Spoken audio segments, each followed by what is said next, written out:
Welcome, everyone, to day 2 of Thrive in 2025.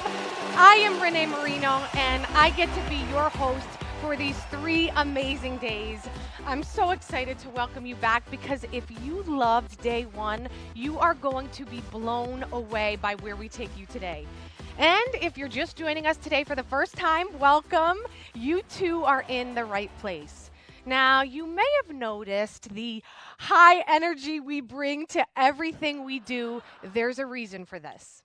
Tony says the higher your energy, the deeper the information lands and lasts. So I'm going to ask you to bring your full energy today for you, for Dean, for our amazing guest speakers. Who's ready to find a new level of energy you haven't felt in a long time? Say, I am ready in the chat. Ready, ready, ready. I am ready. That's the energy that we're talking about. Yes, thank you.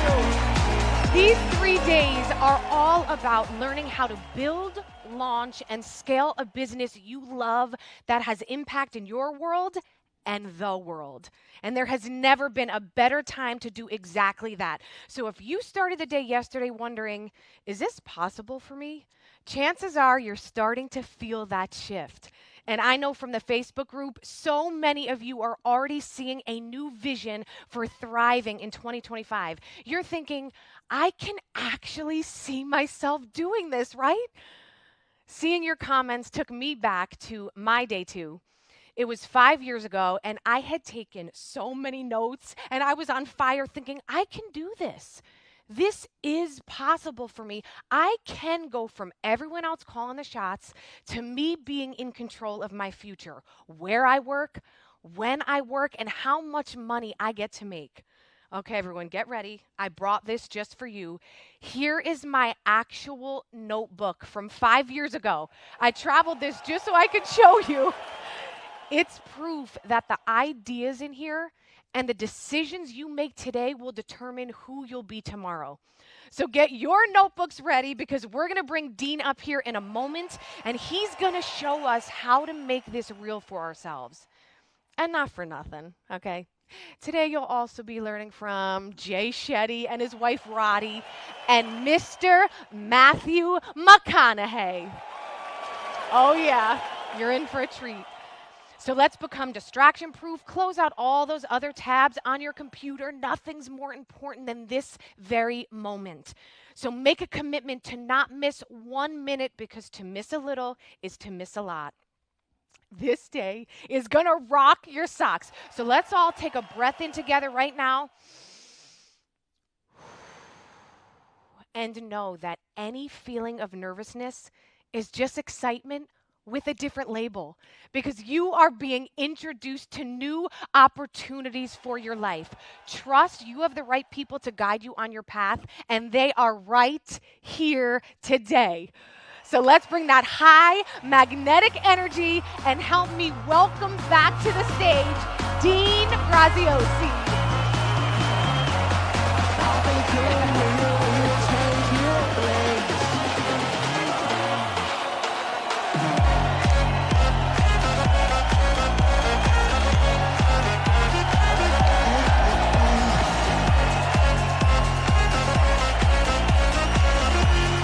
I see you, Carlos Lopez. What's going on? Mary Lynn, Kate. I see you, D. Smith. What's going on? Cyrene, always good to see you. What's going on? You guys ready for day 2? I see you, Jay McLaughlin, Maddie, Austin. You played full out yesterday, brother. Good to have you back, man. Sandra, Catherine, Jeannie's ready to party today. I see it. I see it. Kent's got a little head nod going on. He's about ready to get into it. Matthew Jones, what's going on?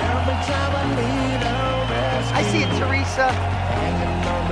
Harita, I hope I said that right. What's going on? Hey, everybody. Well, welcome to day 2. I got to say, yesterday may have been the most fun I've ever had in our events I'm not kidding you. It was day one. The energy was amazing. You guys lit up the screen. You did the work. I just want to say thank you for giving it back. Such an awesome day for me.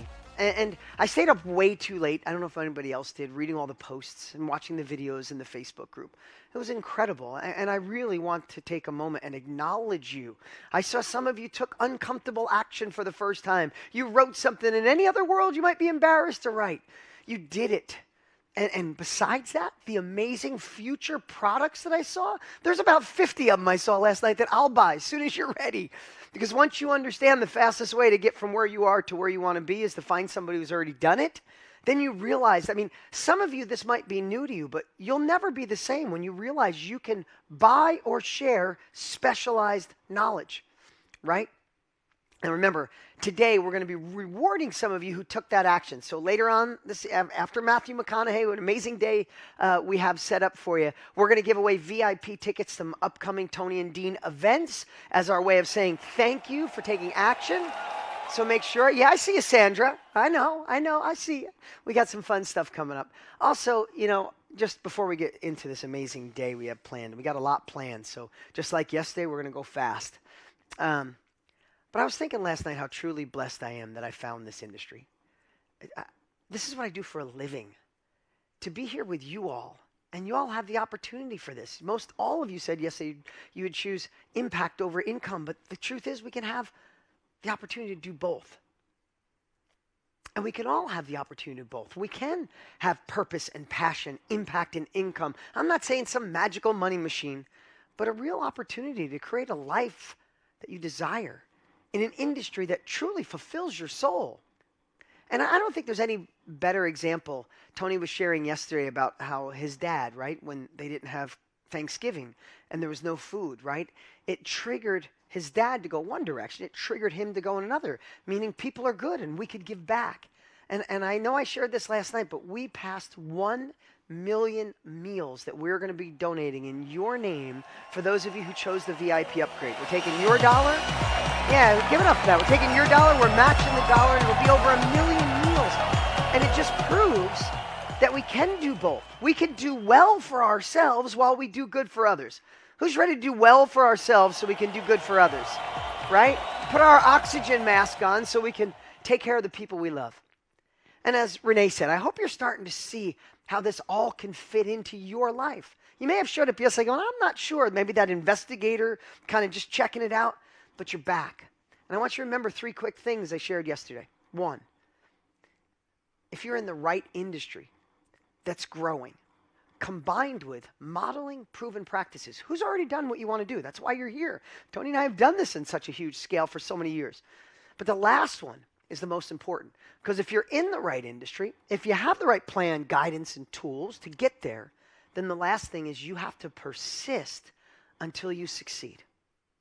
You have to make sure nothing can stop you. Who's ready? Put it in the chat or raise your hand. Who's ready to persist until they succeed, to live into who you're meant to be, not settling to be? No more regrets. Don't get to the end of your life thinking I missed it. This is our time to go in, right? I see you, Nikki. I see you, Kathleen. I see you, Christine, Mel, Jeannie. I see you, Debbie. I see you, Nikki Lowe. What's going on? I see you. Remember this, too. Each day builds upon the prior day. I know Renee said it, but I'm going to remind you to choose commitment over convenience. Don't miss a moment. The other thing to remember is perspective is power. As you're going through this, if that old perspective, that old story starts to come into your head, go, no, you didn't serve me. You had me miss opportunities in the past. I have a new perspective. I'm getting a new prescription where I see my future clearly. And when you feel that, hold on to that. Because the biggest thing that could derail you is that old story saying we've tried things before, they didn't pass. The heck with that. That was yesterday, this is today. Because the cost of inaction is too big in this fast-moving world, right? So maybe today, instead of seeing obstacles, we can see opportunity. Who's ready to see opportunity over obstacles today? Yeah, me too. Let's have a fun day. You know, yesterday we talked through, I got to remind you how far we've come together. Yesterday we talked through what you would share, whether it was at a career or a business skill, maybe a personal experience, a mess that becomes a message, a passion. Then we talked about and dialed it down who you would share it with. Remember, the smaller, the better. You dial it down, still a big pool, but they're ideal. And then we talked about how would you share it. Some of you picked a course, some coaching, some mastermind, some a group. Some of you wanted to do in-person retreats. We worked on a solution statement. I help with, right? Then some of you did your teaching points. You played with Gigi. I mean, all of that was yesterday. And then wasn't Jillian freaking awesome? Who enjoyed watching Jillian yesterday? It was so good. I think the greatest gift she gave all of us is made you realize that we all start with a dream and we all start scared to death. Is that true? Right? We want this next level, but we're still scared. I think that was like, that's all of us, right? But we can't let that inner doubt stop us. When I asked, what was the biggest takeaway from Jillian? You guys all did the Nike commercial. We have to just go for it. Just do it, right? Our next level lives on the other side of the uncomfortable action that we take. And then, of course, nobody better than Mr. Tony Robbins to crush old beliefs, create a new path to success. At the end, when he was doing the heart-centered emotion, I was standing here with my wife, truly, tears in my eyes. I've watched him do that 20 times in my life, and every time I love it, because in that state of mind, what's possible? In that state of mind, thinking from your heart, what's possible? Everything, right? Kansala, I see it, right? You said everything. And now today is my favorite. It's the next most important piece of the puzzle. Today I get to share my greatest skill, one that took me about 30 years to master. Today is about how to fast track your first sale to next sales to consistent sales by finding the exact people who need and want what it is you have to offer. It's I believe one of my greatest skills. And then after we do that, I'm going to show you how to get a yes through service using our YES method. I guess it's the yes method, right? Get a yes by the yes method. You're going to absolutely love it. You will fall in love with sales after this, for sure. And again, I'm going to remind you, stay to the end. Not only are we giving away cool stuff at the end, we got Matthew McConaughey. Plan this day out. Cancel the meetings because it's going to be one heck of a day. Who's ready for this amazing day? Listen, I'm all in. I'm committed to you. And if you guys are all in, if you're ready to live into who you're meant to be, put in the chat one more time, I'm in. Oh, you guys are already doing it. I'm in, all in. Look at this, all in, all in, all in, all in. I love it. There we go. There we go. That's how we kick off the day.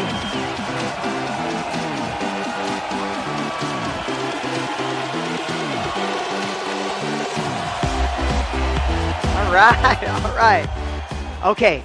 So before we get into me sharing what I absolutely love to share, to demystify sales, and show you how to make it real, before we make it real, and before we, I don't know where that laugh come from, that was pretty cool. But before we get started, I'm so excited for our first two guests. I have the pleasure of getting to know these two incredible humans, and I can't wait for you to spend some time with them today. First off, Jay is an award-winning podcaster, and he's received over, you ready for this? 4 billion views of his podcast. He's a global New York Times bestseller. He's a purpose-driven entrepreneur. And before all of that, he spent 3 years living as a monk in India. He decided, right, we talk about taking our personal experiences. He decided to leave that and then come apply his concepts he mastered as a monk into the real world.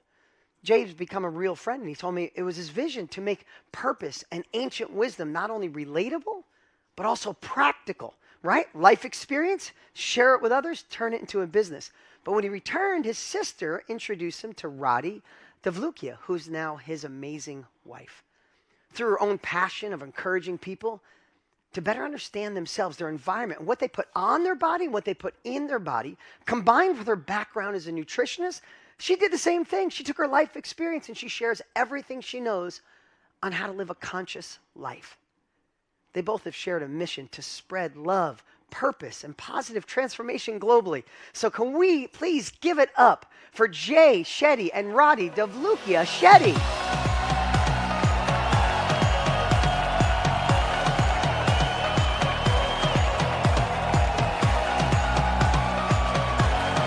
What's up, guys? Hey, everyone. What's up, Dean? Oh, it's so good to be here with you guys. You know, before we get started, I have to say, and Jay, I tell you this because I get the chance to talk to Jay more than I talk with Roddy. I hope he translates this. But it's such a pleasure to watch the impact you guys are making on the world. and from your relationship to sometimes your quirkiness to your happiness to your honesty, it's just been amazing. You know, I got to watch you before I knew you. I told you something, Jay. A prophet's never welcome in their hometown. I say that humbly. So when I want them to watch something that I want them to learn, you are the person, you are the go-to for my kids who are now 18 and 16. And I mean that. So I just want to say from my heart to yours, thank you for being here. And thanks for everything you do in the world. Well, first of all, Dylan, I just want to say how grateful I am for that trust. I've loved getting to know you over the years, and truly yours and Tony's dedication to serve the hundreds of thousands of people every single year is truly an incredible, incredible feat. And so I thank you for doing this and for having us here. We're both so grateful and honored to be with you all. And thank you to everyone who's committed to thrive in 2025, because you're going to make a difference. Everything that you're learning here from the incredible lineup of speakers and guests you've had is truly phenomenal. So, Dean, a big thank you to having us both as well. Oh, my absolute pleasure. And I see everybody's lighting up. They love having you here. So I'm going to get right to the questions. You know, I'm going to start with you, Jay. I wrote this little note from monk to mentor. Right? But your journey is so unique, right? From studying in silence to speaking to millions of people. What inspired you to start sharing your message? And I guess not only what inspired you to share it, when did you realize that your life experience could actually become a passionate business? Absolutely. It's such a great question, Dean. The first part of the answer is I really discovered something that changed my life. And I think what's really interesting is, let's say you saw an amazing movie or an amazing TV show. Wouldn't you tell everyone you love about it? You'd be like, hey, you need to go to the theaters and watch this movie, or you got to stream this TV show tonight. Like, you're going to love it. Now, that's entertainment. But when it comes to enlightenment, if you've been fortunate enough to learn enlightenment tools, if you've learned meditation or mindfulness, if you've learned the tools to master your mind and emotions, I felt such a responsibility that I was getting to learn what less than 1% of the planet gets to learn in the way I did. And I walked away from that thinking, if I don't share this with the world, it's actually the greatest disservice. So my reason for doing this was just this overwhelming feeling that I'd been so fortunate and so lucky and so grateful to have met the monks, to studied with them, to lived as one, to have had these amazing experiences. I felt compelled that I had to share it with people. Now, to your second part of the question of when did I feel this could actually become a passion, a business, a real thing for me, I think your audience will really, really appreciate this. It was many years later. I genuinely never believed. I was just like the people that are in Thrive in 2025, who so many of you, I'm sure, are thinking, oh, Dean, like you can do it, and Tony can do it, and Jay and Riley can do it, but maybe I can't do it. I was that person. I literally believed that I was so happy if 5 to 10 people showed up to an event. I'd be over the moon if 20 people showed up to an event, and I would serve them and teach and guide for hours and hours and hours. And I did that for years before I ever felt maybe I should put out a video. And when I started making content, I thought getting 1,000 subscribers on YouTube was the peak of the mountain. I was over the moon, and I was so grateful. So it was many years into my career when I started to hit a certain level of excitement and enthusiasm about what I was doing. I would say it was as recent as 2016, 2017, that I really felt this had a future. And the difference is, Dean, that since then, I never took my foot off the gas. As soon as I realized that this could really make a difference in the world, can make a difference in my life, and it could be an offering, I made sure that I was focused, strategic, and organized, because you can't manufacture momentum. And when you finally find it, you have to go all in. You can't let up. And thank you for sharing that. Your gifts that you learned, you felt obligated to share. And I say that all the time. Yes. For us to end, someday pass away with all this knowledge in our head that can allow people to go faster is the biggest disservice. We use the same words. And yours was in wellness or meditation and alignment. But somebody might just be a chapter ahead in a marriage, or chapter ahead in their marketing department, or a chapter ahead, right? They learn something. Somebody's starting on day one. And you have all this experience. You already took a bunch of wrong turns. You took some right turns. You know, some of the knowledge turned into intuition and wisdom. And I feel like that's why this industry is not only growing so exponentially, it's becoming cool. You know, Tony and I have conversations, and he was so happy that you were going to be here with us, Jay. I'm so glad that you two connected, had some amazing interviews together. And we were talking about it just the other day and talking about when we first started. He started 46 years ago. I started 29 years ago. It wasn't cool. Like, you wouldn't walk around and say, hey, I have a coach. They'd be like, are you on a soccer team? Like, why do you have a coach, right? Now, if you go to dinner with 5 people, someone says, I have a life coach. I have a health coach. I'm becoming coach certified. I have a coach helping us with our marriage. I have someone help me with my macros. So now what's so cool is it's become cool, and you get to, I mean, you transform lives for a living, and each of us have something that could help someone else. And Roddy, I want to say, watching you and on your journey has been so much fun. Your passion for wellness, conscious cooking, intentional living, it's not only resonated with so many people, it truly resonates with my wife. Like, she absolutely loves following your stuff and your cookbooks and all the great things. We've been building a new house for the last couple of years, and we built this kitchen just for her to do her magic. And I'm so excited for her. But I want to ask you, was it Jay? Was it something you thought about before? What made you decide to turn this into something bigger, like your cookbook and your content? And maybe more importantly, what was that first step in that direction?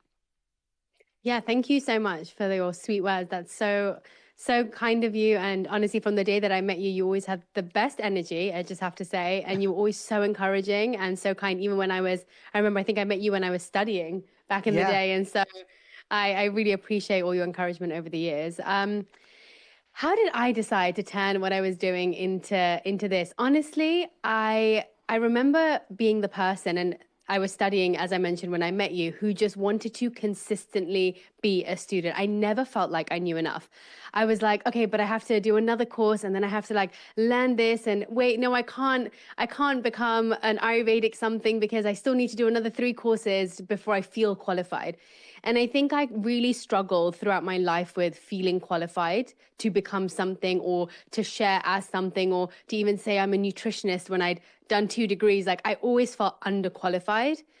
And I remember one of my spiritual teachers, Radhanath Swami, he said once in this class, he said, knowledge is so useless unless it's shared. And I guess it's very similar to what you're both speaking about. But he also added to that you can actually get so much ego just from accumulating knowledge. There's one thing about knowledge, and then there's one thing that's wisdom. And wisdom is when you take your knowledge and you experience it and you put it into practice. And so it's really only half of what you're supposed to do. Like, you're supposed to have knowledge and you're supposed to have experience. And that's when you are able to truly share something, because not only do you have it in your mind, you also have it through your life. And I think the best way to share something is when you've lived it, because you can be theoretical, but then if you haven't experienced it, you're just sharing from a place of mind, not heart. And so I really had to learn how to blend the two. And I started sharing because I guess it's similar to what Jay said. I started experiencing the benefits of synchronizing with nature. I started understanding the benefits of how I can heal my body by myself, and understanding my body and what that felt like. And I really wanted other people to feel that. I wanted people to know that they don't have to be helpless when it comes to their health. I wanted people to realize that there's so much that they can do for themselves that doesn't require another person. And so I guess it was a mix of all of those things that encouraged me to say, you know what I'm learning isn't even mine. And I can just be a bridge for that. Like, I'm taking it from a teacher, and I can just be a bridge to take another person to that same place. That doesn't mean I have to be an expert at it, but at least I can take them from one spot to another and guide them towards it. And it really took the pressure off me. Tony's always said this, and I watched it firsthand being in this industry for so long, that when the outside world feels a little heavy, the insecurities on the inside compound. It feels like you put a magnifying glass on it. And I would bet to say, especially someone saying, I want to do my own thing. I would love to impact people for a living. This is a group of people that want purpose and passion in their life, and they still want to create a business at the same time. But there's definitely no denying it that right now the world feels chaotic. It feels uncertain. It feels overwhelming for so many people. You guys have both built lives rooted in presence, clarity, and purpose. what could help somebody stay centered when the world feels out of control? That's a good question. What can help someone feel centered in a world that feels so chaotic? I always used to hear that whenever I used to create discipline in my life, I always used to hear people around me say, "Oh my gosh, that sounds so restrictive. Like, don't you just want to let loose and have fun and stay up late and eat this and do that?" And the more I became disciplined, the more freedom I felt. And so, and the more at ease I felt.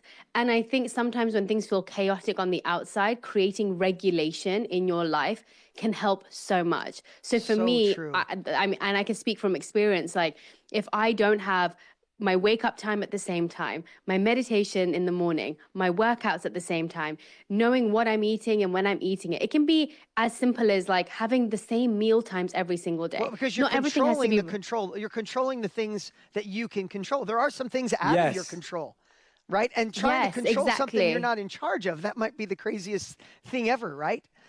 I love that. Yes, and so like either having a calendar where you can see you're sticking to those times, or having a checklist that you're going through of the things you want to complete in a day, it allows you to feel so at ease. Your nervous system doesn't want to not know what's happening. And so in a time where you feel fearful about other things that are unsure, create some sort of certainty which can be in your discipline and your regulation. I love that. I love that. Um, Yeah. Go ahead, Dean, Jay. did you want me to dive in on that, I or would do you love want that. to I'd love your switch gears? perspective too. No, I was going to repeat what you both said, like definitely double down on that. And the only thing I'd add is learn how to find your news, but don't just let your news find you. And what I mean by that is today, most of us, news finds us. We're just scrolling Yeah. and you see something and now you're sucked in. You've got the news channel on in the background while you're cooking, while the kids are getting ready for school, whatever it is. Your news is finding you. You don't find it yourself. It's important to be informed, but wake up in the morning, have a set time that you say, I'm going to spend 10 minutes checking the news, and then don't let it be there. But if you're constantly scrolling and finding, and the news is just finding you, you have more reasons to be anxious, stressed, nervous. So I like to be informed. I like to know what's happening in the world. I think it's important. But I have set times in the day when I know I'm good at managing stress. By the way, that's not first thing when you wake up and last thing when you go to bed. It's finding a time in between when you've had a moment to regulate to say, yeah, I'm going to check my news at 9 a.m. Yeah, I'm going to check the news at 6 p.m., but I'm not going to check it just when I wake up and just before I go to bed. So good. So good. It's more of it controlling you to you control what you take in, when you take in, and Yes. be in a state of mind where you can be subjective and look at both sides rather than there's nothing worse. I've been doing it for years. The worst thing in the world is to wake up in the morning and look at your phone. I feel like it's Russian roulette. There could be a text you don't like. There could be an email you don't So like. There could be true. news you don't like. Rather, you set the intentions. Now, I'm going to switch a little bit, a little something maybe slightly tactical. But when it comes to social media trends, you watch so many things change and shift, but I really like when I watch somebody like you two that stay grounded and true to your passions and still growing and still following new people following you. And of course you have momentum. It all starts at zero. I get that. But what tips would you give someone who's just getting started on social media? And like you said earlier, maybe they're at the 10 people. You hope 1,000 people come watch it someday, but they're at the 6, 10, 15, 20, and it seems like so far away. So what advice would you give? So great question. The first thing I'd say is, Dean, is you can't be a multi-platform person in the beginning. You've got to very quickly figure out the platform that connects with your audience, that really resonates with you, that you feel you have an impact on. When I started my career, that platform was Facebook, believe it or not. Today, that platform is Instagram and TikTok. For someone else, it might be YouTube. And I think the challenge we have is we're like, oh no, I want to be everywhere because that's what I see everyone who's doing it well. So the first thing is pick your platform based on where your natural audience is and what your skill set is. The second thing I'd say is know your genre, and I'll explain what I mean by that. The New York Times released an article where they analyzed 7,000 pieces of viral content, and they found that the only things that go viral are content that makes you feel something, not makes you learn something, not makes you do something, content that makes you feel something. And it had to make you feel one of these 5 things: adventure, humor, negativity, inspiration, or surprise. If after finishing a video or reading a quote, you don't feel adventure, humor, negativity, inspiration, or surprise, it will not spread. So I always ask myself, how do I feel after watching this? If I don't feel anything, it doesn't matter how much I taught you. It doesn't matter how much value I gave you. If you don't feel, we're humans, we want to feel something. So when we see a little baby like doing something really cute, you feel something. When you see a person helping someone else out, you feel something. There's a reason. So that's the second thing. And the third thing is discover your role. You talked about this earlier when you talked about going on stage and traveling with Tony. Some of us are brilliant on stage. Some of us are better as interviewers than we are as interviewees. Some of us are good when it's just us and a camera. Some of us are good when we're being followed around. The problem is when you're trying to be like everyone else and you don't know your lane. I remember seeing a speaker on stage once. He was brilliant on stage, but every time he turned the camera on, he didn't know how to be interesting because that wasn't his vibe. And I said to him, just video yourself on stage, cut it up, and start putting it on the internet because you're brilliant on stage. And so I think a lot of us don't figure out the format that suits us. We're trying to follow the trend, and that doesn't work because you may not flourish in that environment. Oh my God, that was so good. I wrote it down as quick as I can. Thank God I'll have the recording of this. But that was it's such a great self-filter. Right? When you look at your own video, you go, I'm glad I did that, but does it have one of these 5 things? Did we make someone feel? That is so valuable, and that only comes after years of doing it, years of obsessing on it, reading, studying, practicing. So thank you for that wisdom. So good. Last question. You know, the people that are here today are at a place where they say, can I really turn my life experience, my skill, my passion, the thing I obsess over, could I really turn that into a business? Some are wondering do I really have enough? Could I really create a business that was filled with passion? What would you say to someone who's like, I think I can do this. Maybe I should do this. What would, now that you're on the other side of being in this world, what would you say to them? I would say you have to do something to become better at it. Don't wait till you're perfect or brilliant at it. And I think that's the biggest lesson that I have learned through this whole process is the process makes you better and the process creates perfection in the way that you want it. But waiting to accumulate perfection before you do something means someone else will try it and probably get it right before you do. So I think I would say even do before you think too much. Like as soon as you get an idea, just act on it. As soon as you decide that this crazy idea could be something, figure out what the process is and start with step 1. I think don't wait till you have everything in the basket before you give it a go. Yeah, I love that. I love that. And Dean, just to add to that, I'd say really, truly care about the 10 followers you have, the 100 followers you have. Like ask them questions, understand their needs, get to know them. You can only build something that helps people if it helps one person, right? There's a reason why companies that are serving millions of people across the world can do that is because they figured out what people needed, when they needed it, how they wanted it. And so the more we start to learn through our community, even if it's 10 people, you could have a really successful business serving 10 people properly.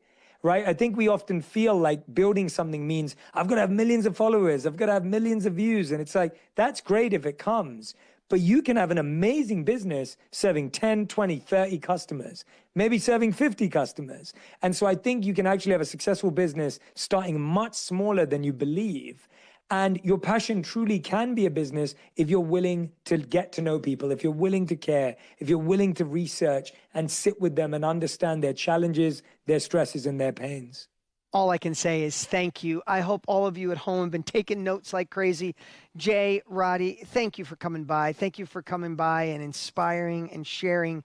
It's been incredible what you guys have done. I'm so glad you shared your life experiences, your passions, and so glad you turned it into a business. Everybody, could we please give a huge thank you and light up the chat for Jay and Roddy. Thank you so much, Dean. Yeah, Dean, thanks for having us. Thank you so much.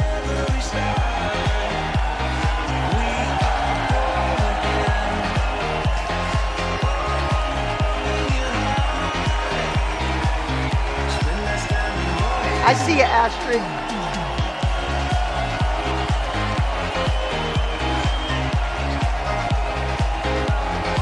So good. Hey, Dan, rocking it out again today. I see you, Linda, Debbie, Steve. What's going on?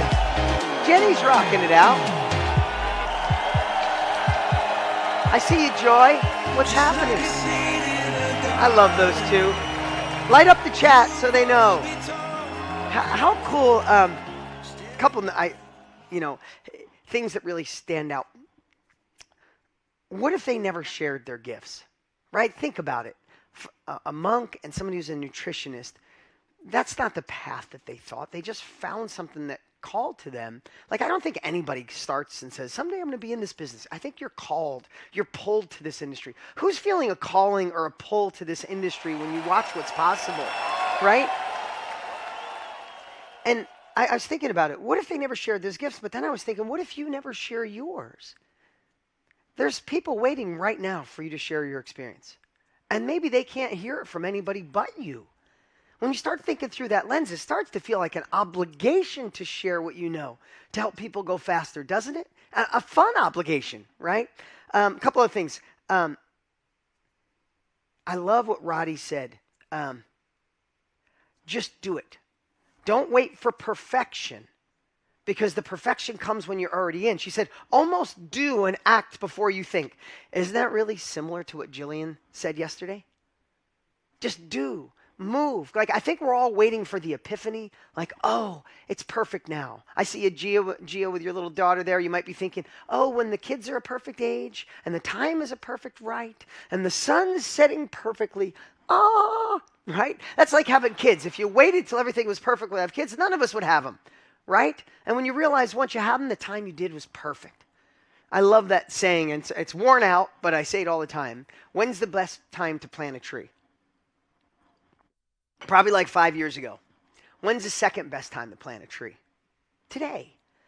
So maybe it was better. Maybe you should have started your own thing 5 years ago. Can't go back, so who cares? Maybe there was lessons in there that the universe needed you to learn. So why not now? So good. Everybody having a good morning? All right, you ready for some lesson? I'm going to get into my first lesson of the day. But I have a question for you. And this usually gets some mixed answers. But I love to ask this. I've been asking it for decades now. But does money solve problems? Put in the chat. Does money solve problems? Yeah, it's usually about 50-50. Yes and no. Yes, no, no, no. Yes, yes. Sometimes. So this is the way I like to think of it. Could making more money maybe retire your parents or end an unfulfilling or a horrible job that your spouse or someone you love has or you have? Maybe you make sure your kids are okay when you're gone, no matter what happens to the world. Maybe you eat healthier. Maybe you finally have time to work on you and the stuff you dealt with when you were a kid. You see, I think sometimes we think money is evil. Money's not evil unless it's earned unethically and then spent in a bad way. But when you earn money ethically and you share it in a great way, it's what makes this world rise. I heard somebody say once, if you don't think money creates happiness, then you haven't given enough away. Isn't that a cool, yeah, I see a Joy. You're like, ooh, right? Isn't that a good one? If you don't think it creates happiness, then you haven't given enough away. So I have shifted my thoughts. I love being partners with Tony. I mean, if you knew what this guy does behind the scenes, when the fires happened in California here in the States, if you're not in the States, we had horrible fires. Tony calls me out of the blue and says, hey, there's a lot of wealthy people that can afford to go some places. A lot of houses were lost. They don't even have money for Airbnb. Hey, could we, why don't we send $1 million over to Airbnb and give credits to people who can't afford it? I'm like, let's do it. Like, I'm not saying that he did most of it. I did a big portion of it. He did even more on top of that. When you realize that if you have the opportunity to grow and impact, we could talk about what we did earlier. You could do both. You could create income, have a better life for yourself while simultaneously doing well for others. And I know that's the kind of group I have here, right? Who'd like to do well so you could do good for others is also, right? So when we talk about money, I like to get it out of the way, because if money does solve problems and sales creates money, that means that selling solves problems. And I like to think through that lens as we start today, because I think I can make you fall in love with selling in the next 20 minutes. Who would like to fall in love with selling in the next 20 minutes? Right? I want to give you a little perspective. Maybe you could share with me. You could put yes in the screen. If you could put no if you want to, but who's glad you're here? What has already impacted you? Did you learn something from myself or Jillian or Tony or Jay and Roddy or something we shared yesterday? Who's glad that we got you here, right? But the truth is, and I want you to hear me this, even though there's a lot of value, we still had to market and persuade you to get here.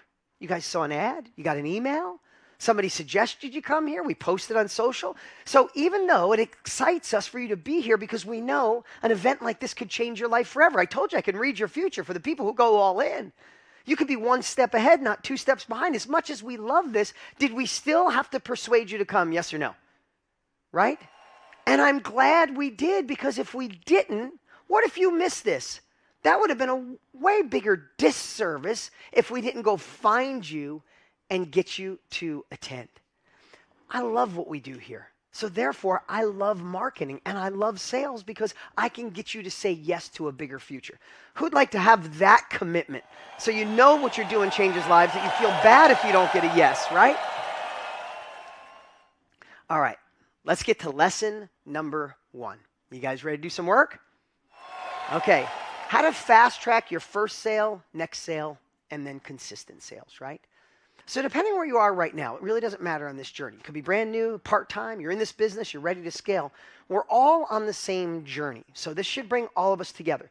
You'll want to get your first sale, and after your first sale, you get next sales, and then you make it consistent sales. So let's start by showing you how to find your ideal client. But first, I got to share a little story from my childhood. I grew up in this little town in upstate New York. It was a farm town. Most people don't think of New York, if you're not from upstate New York, you think of New York as just the city, but it's a huge farm state once you get out of the city. And I grew up in this little farm. I remember having a conversation with a farmer. His name was Mark, and he was talking about how his business is successful. And it's really been the foundation for me for so many businesses I've created. It was wisdom from an amazing farmer, right? And those farmers, you got to watch them. They're amazing. They seem like they're shucks. They're some of the best businessmen on the planet. But anyway, he explained to me that there's different kinds of crops. There's a quick crop, and he said that was lettuce. He said that's when we want to put cash in the money, or put cash in the bank, money in the bank, kind of quick. Especially when we're kicking off the spring, we haven't done much all winter. If we plant lettuce, we can plant it every 20 days. So every 20 days, they plant it, harvest it, plant it, harvest it. They get 5 or 6 turns over a summer. You're like, I didn't come here to be a farmer, but I promise this is all going to make sense, right? So lettuce is like the quick cash, like the bring some money in. Does it make sense? And then he said, secondly, a little more reliable and more money is summer corn. Summer corn's really reliable, and we can get 2 turns, meaning they can plant it in the spring, harvest it in the middle of summer, plant again, and harvest in the fall, right? But then the long-term success was apple trees. Because an apple tree, you plant an apple tree, it looks like this pen, it looks like a stick. A year and a half later, there's no tree, there's no apples. You got to be in for the long haul, but once an apple tree starts producing apples, it does for 100 years. And that's where the combination of success lives.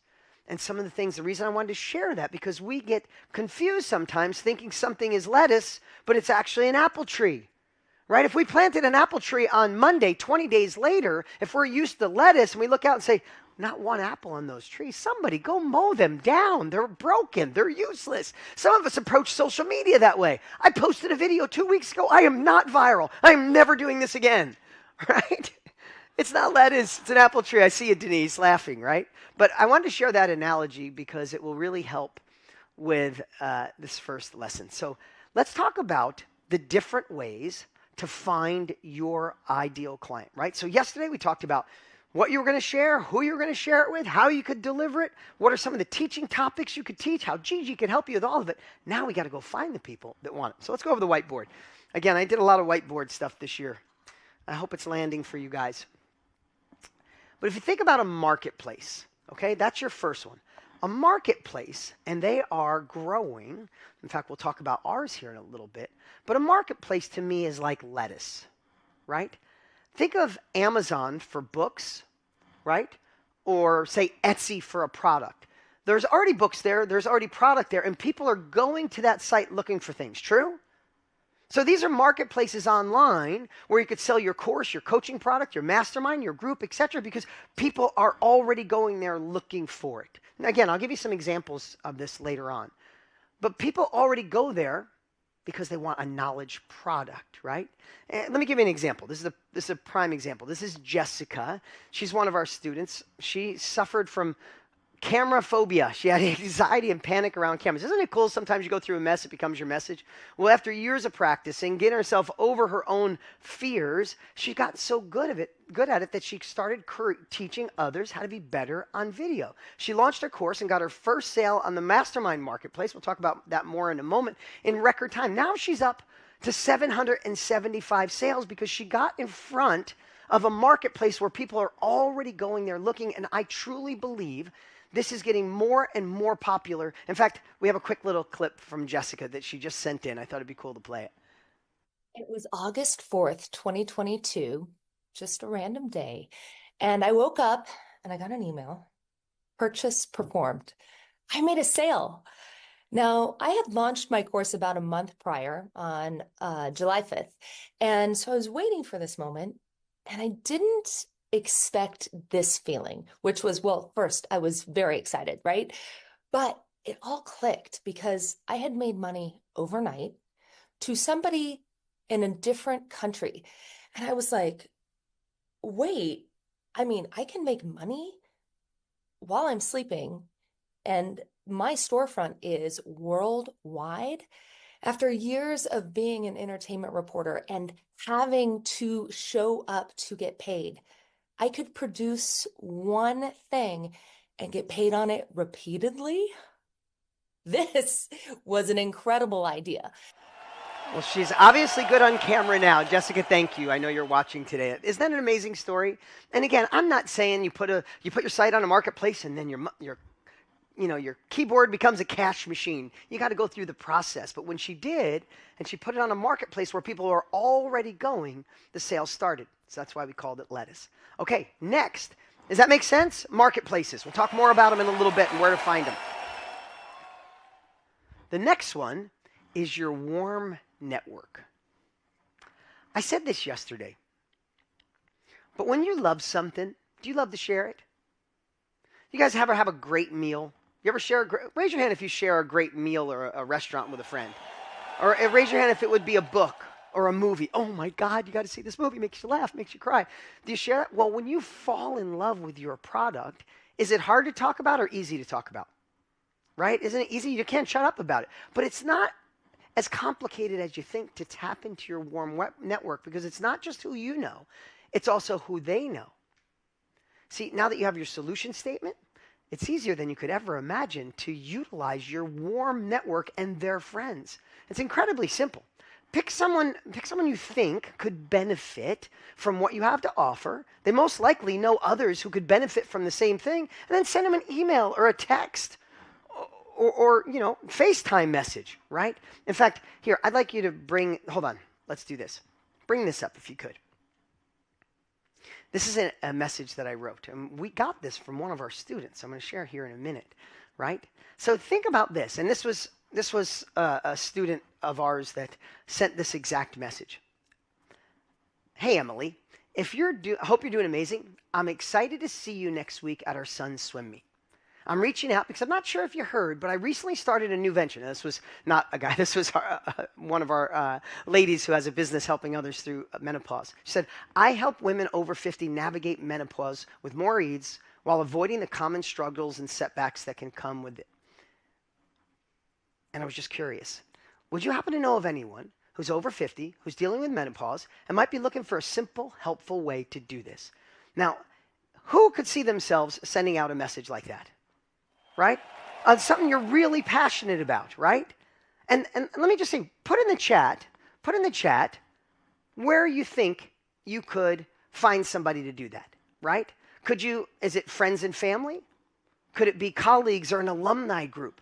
How about a former coworker or former boss, church or spiritual communities, right? Parents from kids that you go to school with or school activities out, neighbors and local communities, hobby group, meetup groups, fitness groups, seeing people at the gym. Look at all these great things coming in where you could get more reliable sales, because when you produce something great, it spreads.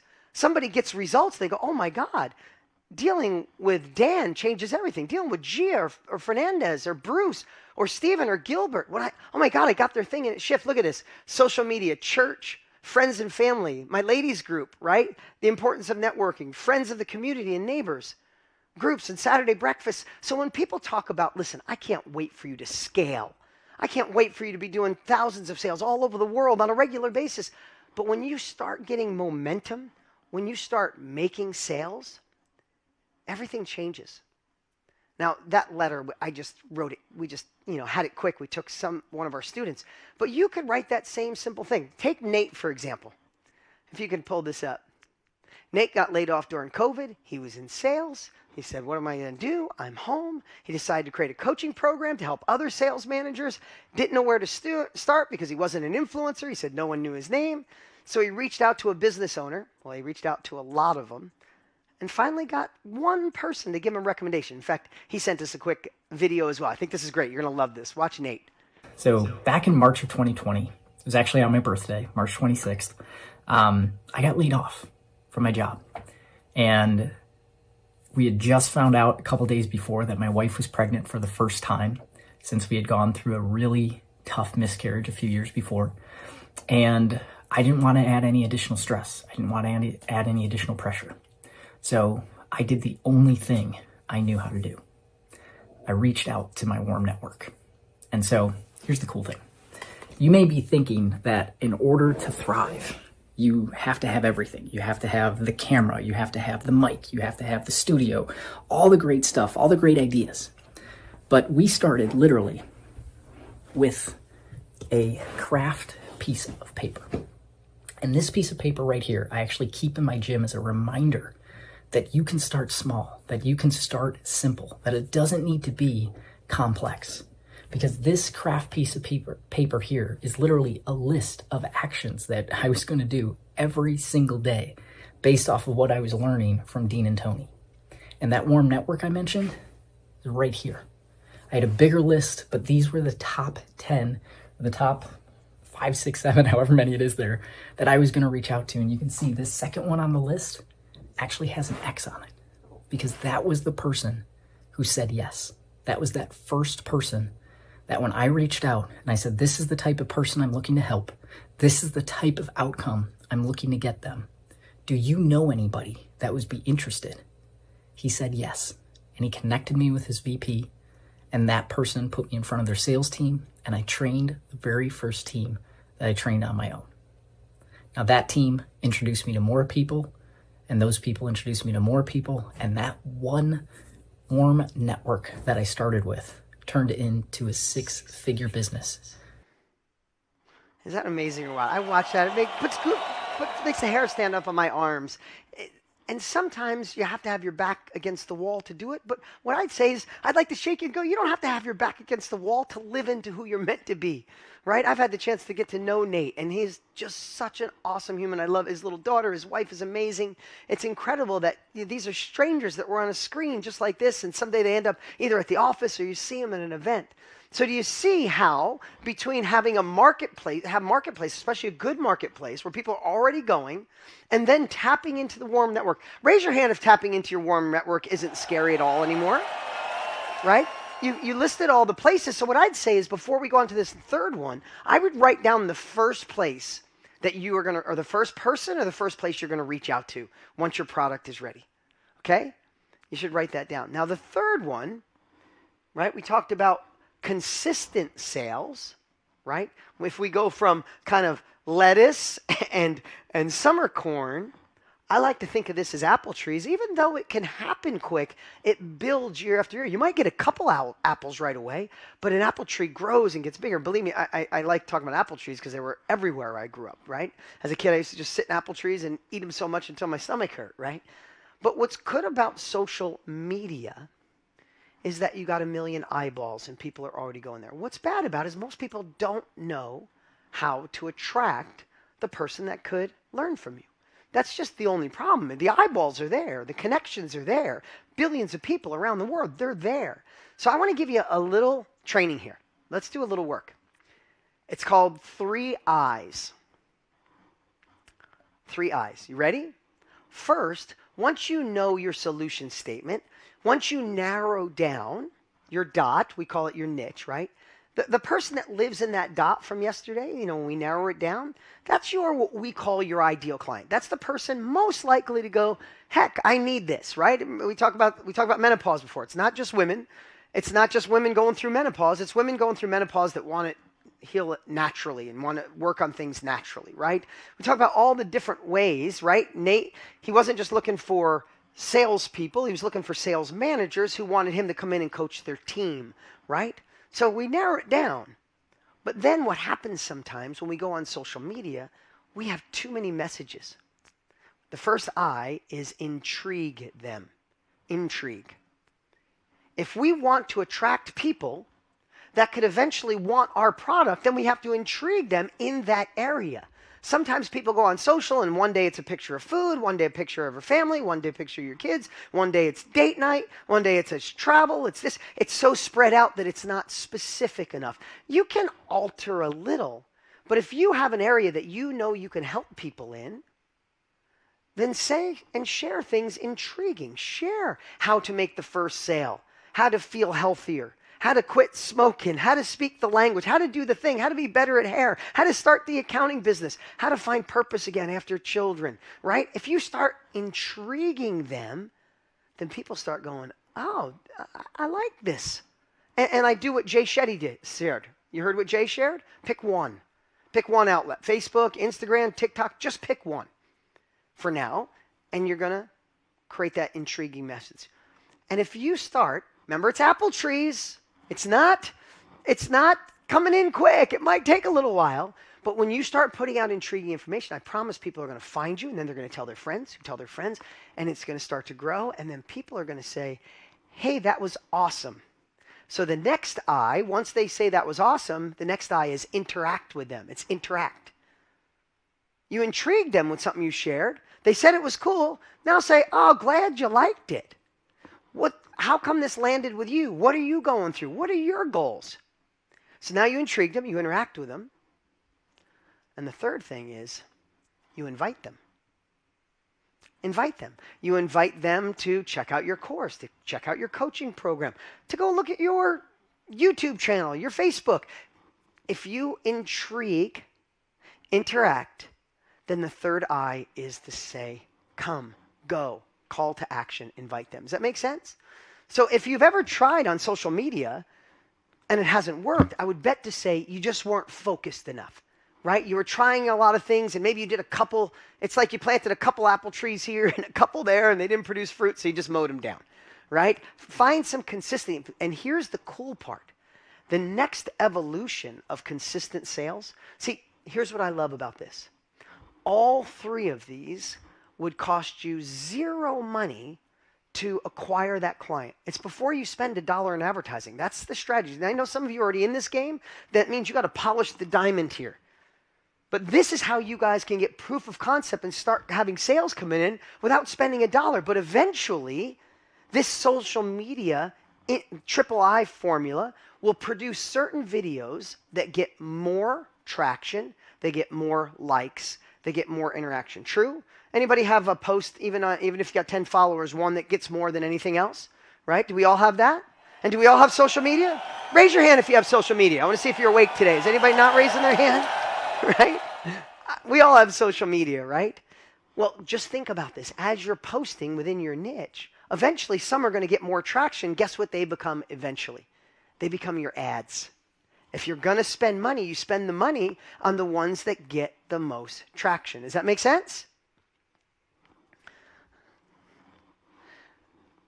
let's play.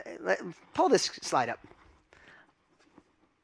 Olga, she once petrified of social media, which a lot of people are. I get that. But she had a passion in meditation. She always believed in her ability to help others, but doubted anyone would listen to her. With the help of our team, she crafted a solution statement, and then she hit posts for the first time with her 3I strategy. And after a few days, well, she got a couple apples right away. In fact, we got one last quick video here of Olga. I was never on the social media before. I only was registered, had an account, and was just a reader. I never posted because I was petrified of social media. So having that very narrow dot and having that solution statement that we crafted helped me go out into the world. I was petrified when I hit the post button, and I get 2 real life clients. Before that, I had mostly clients from my network, people who I knew, but those were 2 brand new clients based on my posting. I was excited and petrified all at the same time. I love that. Who can see the excitement and petrified all at the same time? We had someone on last year. She came on live. We called her up, and we'll do some live stuff in the next couple of days. But she said her first time she made a post, she hit submit, and she slammed down her computer and physically ran out of her house. She's like, Francesca, I see you laughing. She physically, I see you guys all laughing. She physically ran out of her house, and she walked the neighborhood for like 15 minutes. She's like, I'm not looking. And the cool part for her, she opened it up, and she was doing a class, and she had 3 of people that she knew registered for the class. And you know what one of them said to her? It's about time you're doing this. How freaking cool is that? Sometimes all that fear, all that BS lives in here. Other people are waiting for you to do it, right? So I just loved that from Olga. Thank you for sharing. But guys, can you see how finding the right marketplace, tapping into your warm network and the people they know, and start with social media, you see how that could start producing sales for the people who need and want what you have? Say yes if that's true, right? But I'm so excited to share something with you because, boy, have things changed. Social media has always been a great place to get started, always a great place to plant the seeds, to plant the apple trees. But let's be honest, sometimes it can be a little overwhelming. What pictures? What headlines? What should I say? Where should I post? What time of day should I post? So we are always looking for cutting edge technology for us. Like, how do we go faster? How do we do things better? If you've seen my social lately, I think it's exponentially growing. It's getting better and better. And I didn't used to go so obsessive on it because there's technology that can allow us to, what took a long time in the past can take minutes now. And I just want to give you guys a glimpse of where the world is going, especially when it comes to things like social media. Can we play that video?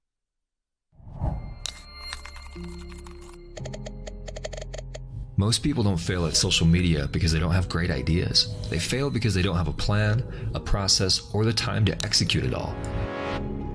They're stuck in the old way. But what if there was a new way? The truth is that visibility, influence, and impact aren't just about posting more. It's about posting the right content in the right way with the right strategy. But what if it was this simple? What if you could just answer a few simple questions about your business and your brand, and AI could build your entire strategy, automatically choosing the best platforms, best posting times, and best content types based on your goals and who will resonate the most? What if there was a social media co-pilot that automatically generated image posts that are beautifully designed with captions and hashtags, carousel posts with step-by-step tips and eye-catching layouts, short-form video clips with engaging text overlays and auto-generated subtitles, and even hook-driven captions designed for maximum engagement? And then all you do is click one you like, hit approve, and then it's sent over to your social media planner for scheduling and automatic posting. And what if, for the first time, content creation could feel effortless? What used to take hours, days, or even weeks is now possible in a fraction of the time, because now you're on the cutting edge with the right tools and the right strategy to make it happen.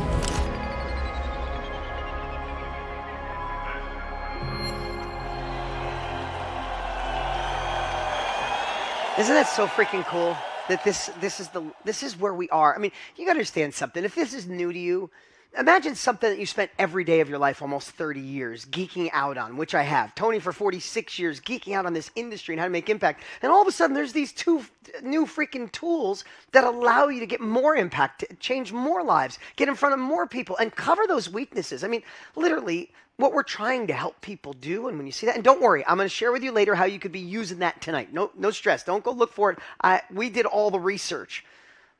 But how cool is it that the more we can utilize guidance and technology to drive back to us personally, because here's what I know. AI can be the tool to allow you to go faster, but it's not going to replace you. It's not going to replace the human touch, the personal story that you have. So if you can use it to bring more people to your personal experience, oh my gosh, all it does is just amplify what we all do. Cool? Who's excited about what's possible? I know I might geek out at more than you, but it's been a long time, and watching this is so cool.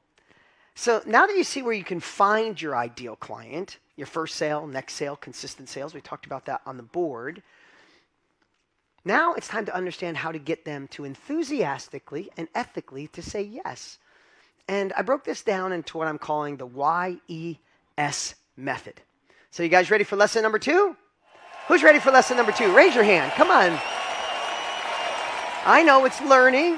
I know it's not as exciting as Tony pulling all the amazing emotions into your heart, but this is the stuff we got to do to actually make the money and make the impact. Okay, lesson number 2. How do you get people to say yes through the YES method? Now, before I get right into it, we talked earlier about how sales can solve problems, right? And then once you understand how to sell through service, you're going to realize anything is possible. But I want to soften it a little by saying a few things. What if Gandhi never sold the world on the concept of nonviolent resistance? What if Oprah never sold people on personal growth or the power of self-belief, right? What if Steve Jobs never sold the future no one could even see when he thought of Apple? I want you to think of selling again, like that favorite book or movie that can change lives, is when you know something changes someone's life, you should have no hesitation. In fact, you should feel bad about not sharing it. When you follow what I'm about to share with you, you'll realize that not selling and not getting a yes is actually the biggest disservice of them all.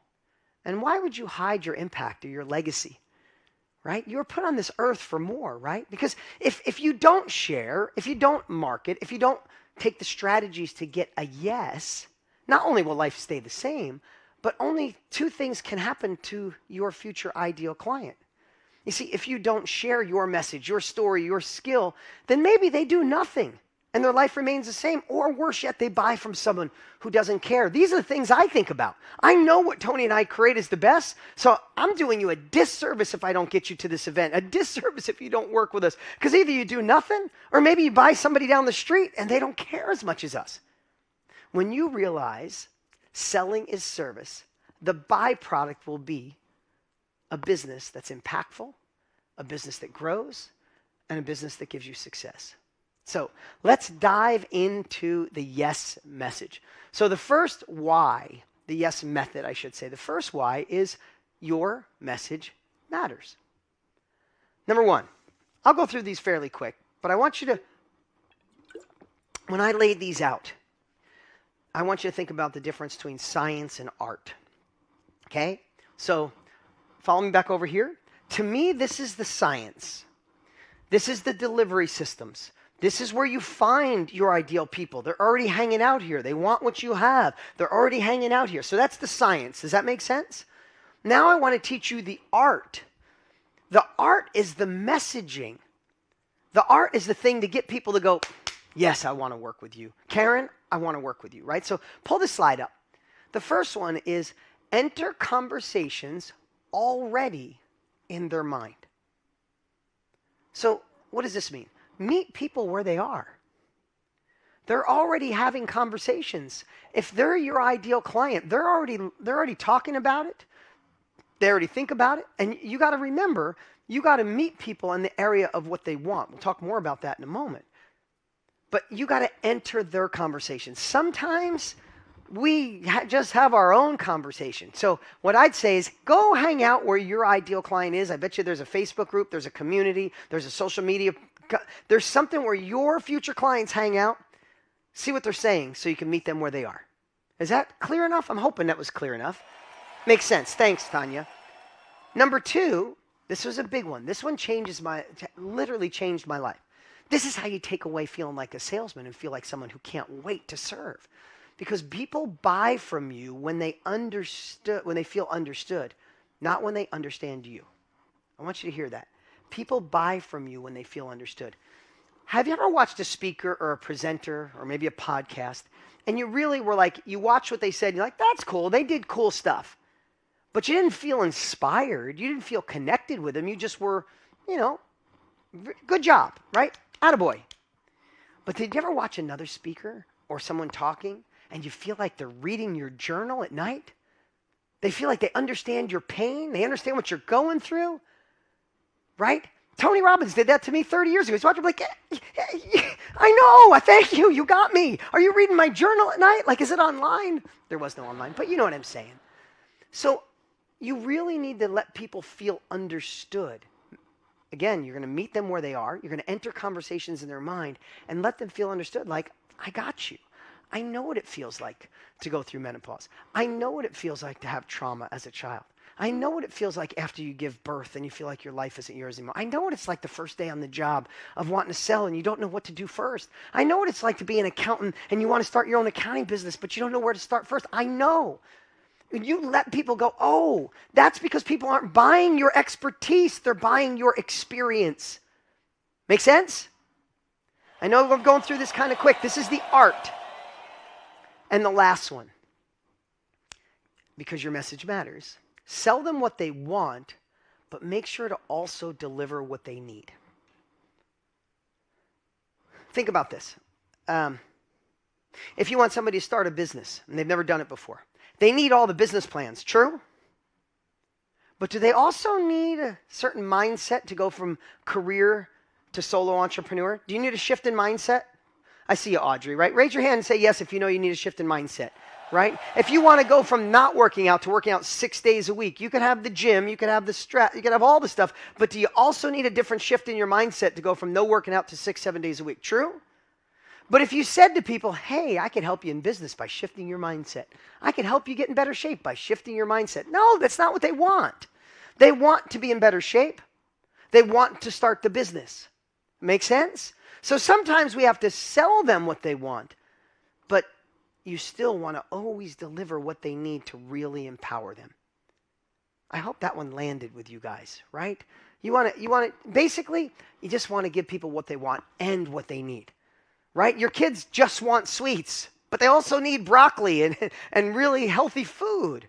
So sometimes sometimes you make the healthy protein pancake, you put a little maple syrup on it because that's what they want, but they're getting the nutrition in the pancake. That's the best way I could describe it. I should have just said put maple syrup on the pancake. Dark chocolate syrup on broccoli. Hey, if it works, right? So number 1, in the yes message, your message matters. Just meet them where they are. Let them feel understood. Give them what they want and what they need. Make sense? Number 2, elevate your offer. Elevate your offer. Could you turn the air down a degree? I'm getting warmed up in here. It's getting hot. Number 2, elevate your offer. Number 1 is know their problems and assist in solving them. Now, it was a little bit redundant, but more, this is where we want to go to another level. We want to elevate what you do by really understanding the problem you're trying to solve. Yesterday, you guys did a solution statement. Isn't it cool that we all have the opportunity to run a business that solves other people's problems? Right? Most of what you guys do, you're solving a problem someone else has that you probably once had and you got through it. Right? But we really need to show them that we want to assist in solving that problem. So I would say, know your ideal client better than anyone else.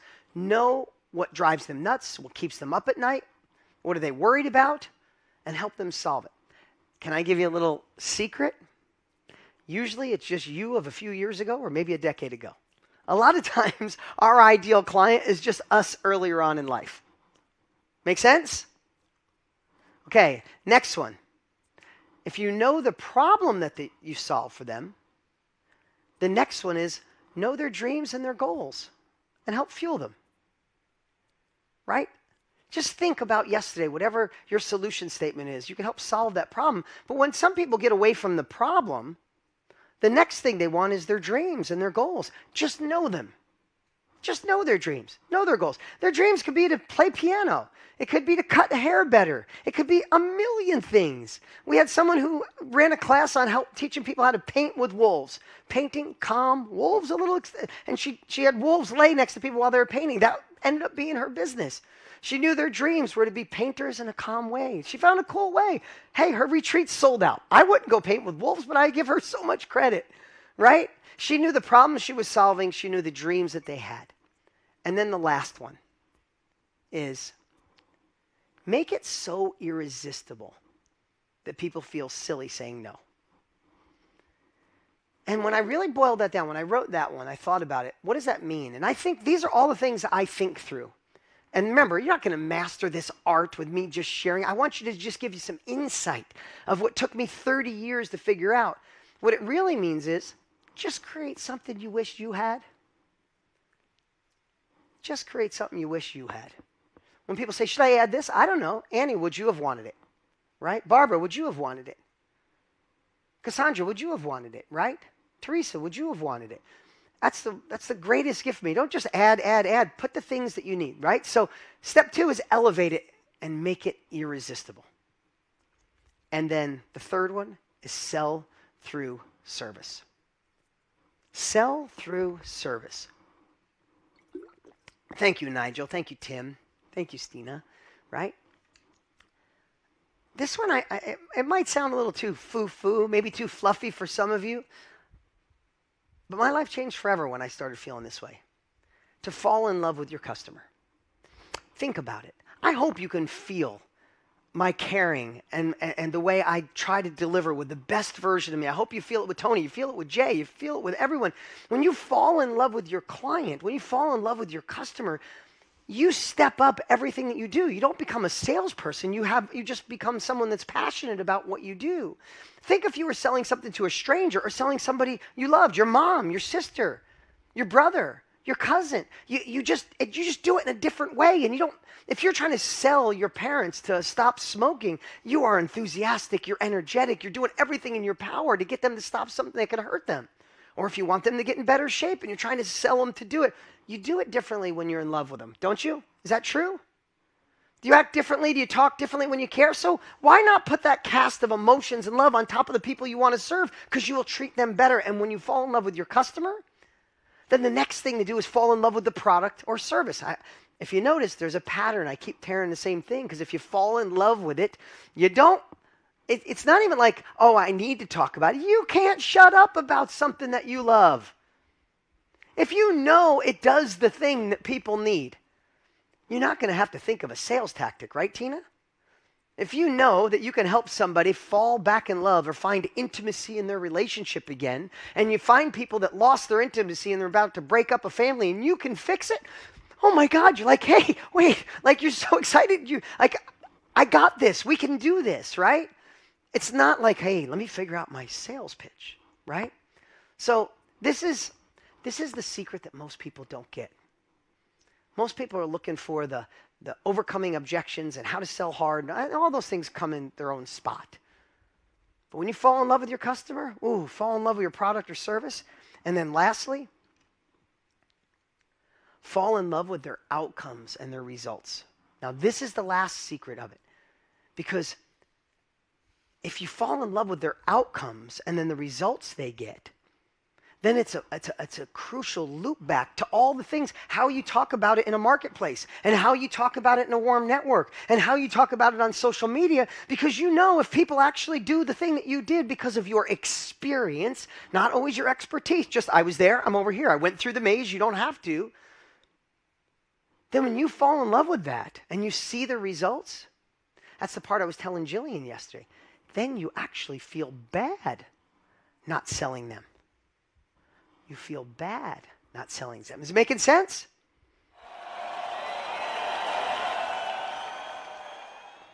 I'm going to give you a real life example of this, one that really hit home. This is a cool story. Bring this up if you could. This is way back when Tony and I first started, probably 5 years ago. I first started in this industry helping people like we're doing here. It's probably 5 years ago. And Jamie Falali, I didn't know her at the time. She created a system on how to heal eczema in 5 steps. I think that's what it was. But one thing to know is I had the opportunity to do a hot seat with Jamie in an event just like this. And who knew the future that I'll tell you here? Again, I love, like I said, I can predict your future if you stay in the game, right? But long story short, I had a call and she's like, but who am I to share this? I'm not a nurse. I'm not a doctor. She's like, I'm not an expert, so-called expert. I'm like, well, tell me your story. But she had an expertise. She had experience because her son suffered from eczema really bad, and the steroids and all the stuff they were giving him, she just couldn't handle it. She wanted to do it naturally, right? And she obsessed on the healing the gut and what to put on the skin and what shampoo and what deodorant and all the stuff that she used. She really obsessed to make her son okay. And I'm like, who would somebody want to learn from? A so-called expert or a mom who spent every day doing it? So that was a conversation we had. Who would have known that probably a year after, that's our little boy, Luca. And that's when he was first born. He's 5 now. But he was born with severe eczema. So bad that we had to put gloves on him. If anybody knows anybody with eczema at night, he would rip his face up, rip his arms up, right? And, and as a parent, and I feel great, we have great resources, you try everything to solve it, true? Right? We would do anything for our kids, and we tried everything, and we were making some progress, for sure making progress, and my wife made it her absolute mission. But I got to tell you, one day I came home, and my wife was watching Jamie because she went and bought her course. My wife's like, hey, I was on the mastermind platform, and I bought this woman Jamie's course. She goes, I knew a lot of it. But babe, I didn't know. And she had a paper next to her. She said, I didn't know this. I didn't know this. I'm going to check into this. Talk about a full circle moment. And it makes me think about, what if I didn't get the chance to have a hot seat with Jamie that day? I don't know if she would have done it. And it would have actually been a disservice to my kids, to other kids, because she discovered cool stuff along her mess. She was on her own journey. She had her own mess, and she learned things that allowed my wife to go faster. So when I see this story, I think about, oh my gosh, all of you. I'm watching all these beautiful faces. Each of you have an experience that can allow someone to go faster. Now, my little boy, Luca, now we have I just an excuse to show my family. But that's my little boy, Luca, now. He's 5. And my little girl, Vida. She has eczema too, but not as bad as her brother. That's my whole family. It's just an excuse to show my family that I love so much. But the fact of the matter is, you have something right now that can allow somebody to shortcut their life. And when you love something, don't you want to share it? Don't you want other people to say, heck yes, I'm in? And that's exactly what we get to do. We have the opportunity to do this for a living. So let's reflect a little. Look how far we've come over the last 2 days, and we still got an amazing day. Matthew McConaughey, all kinds of great stuff. But I know I might be going a little fast, but on day 1, you discovered the knowledge you're going to share and who you should share it with, right? You just discovered how you want to deliver it, your teaching topics. Played with Gigi on how to go faster. Again, Jillian made us realize if she could do it, anyone could do it. That you just got to start, you just got to do it. Tony got us in our hearts. And what I hoped you learned today so far, I hope you have further proof that no matter where you start, you could end up creating impact, finding purpose, and thriving on your own terms. I guarantee Jay Shetty, as a monk, and his wife, a nutritionist, never thought that they could make the impact they have. They just had to take that first step. And yes, sometimes the first step is a little uncomfortable. And today we learned how to use marketplaces, how to use a warm network, how to use social media to find the people, the science on how to get that first sale, next sale, consistent sales.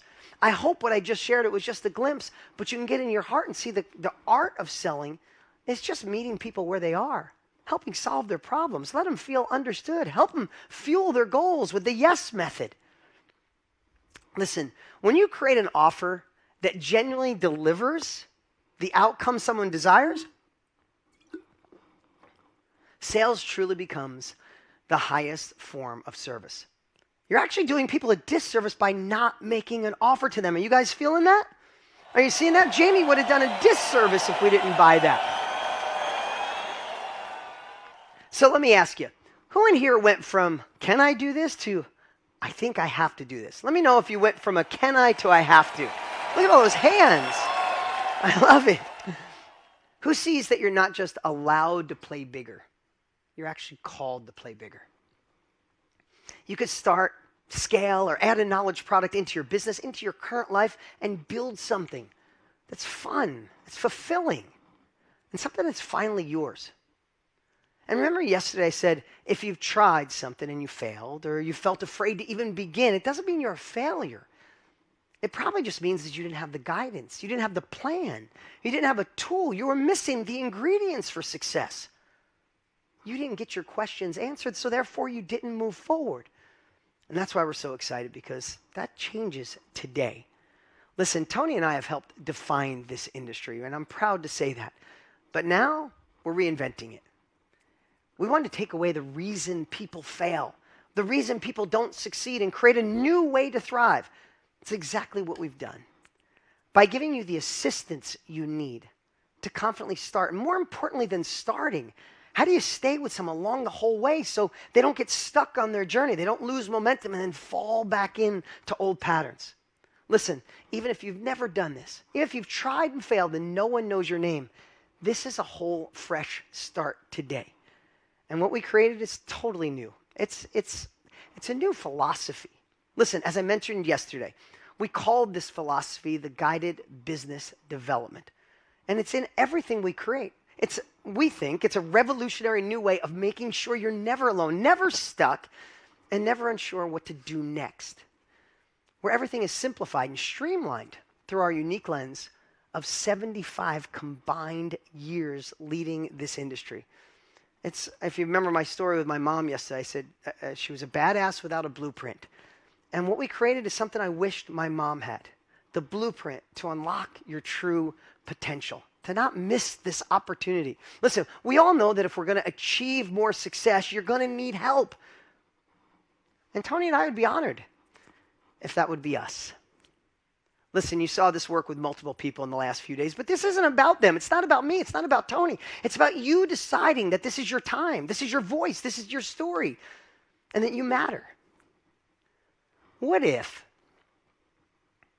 you never had to feel alone starting or scaling your business, or waste time Googling your next best move because it was crystal clear, or you had to piece together 12 different tools just to make all these things work, and rather, you had the right guide with everything with you at every turn. You can pull this up. Combined with a proven plan that shows what to do, when to do it, and how to do it.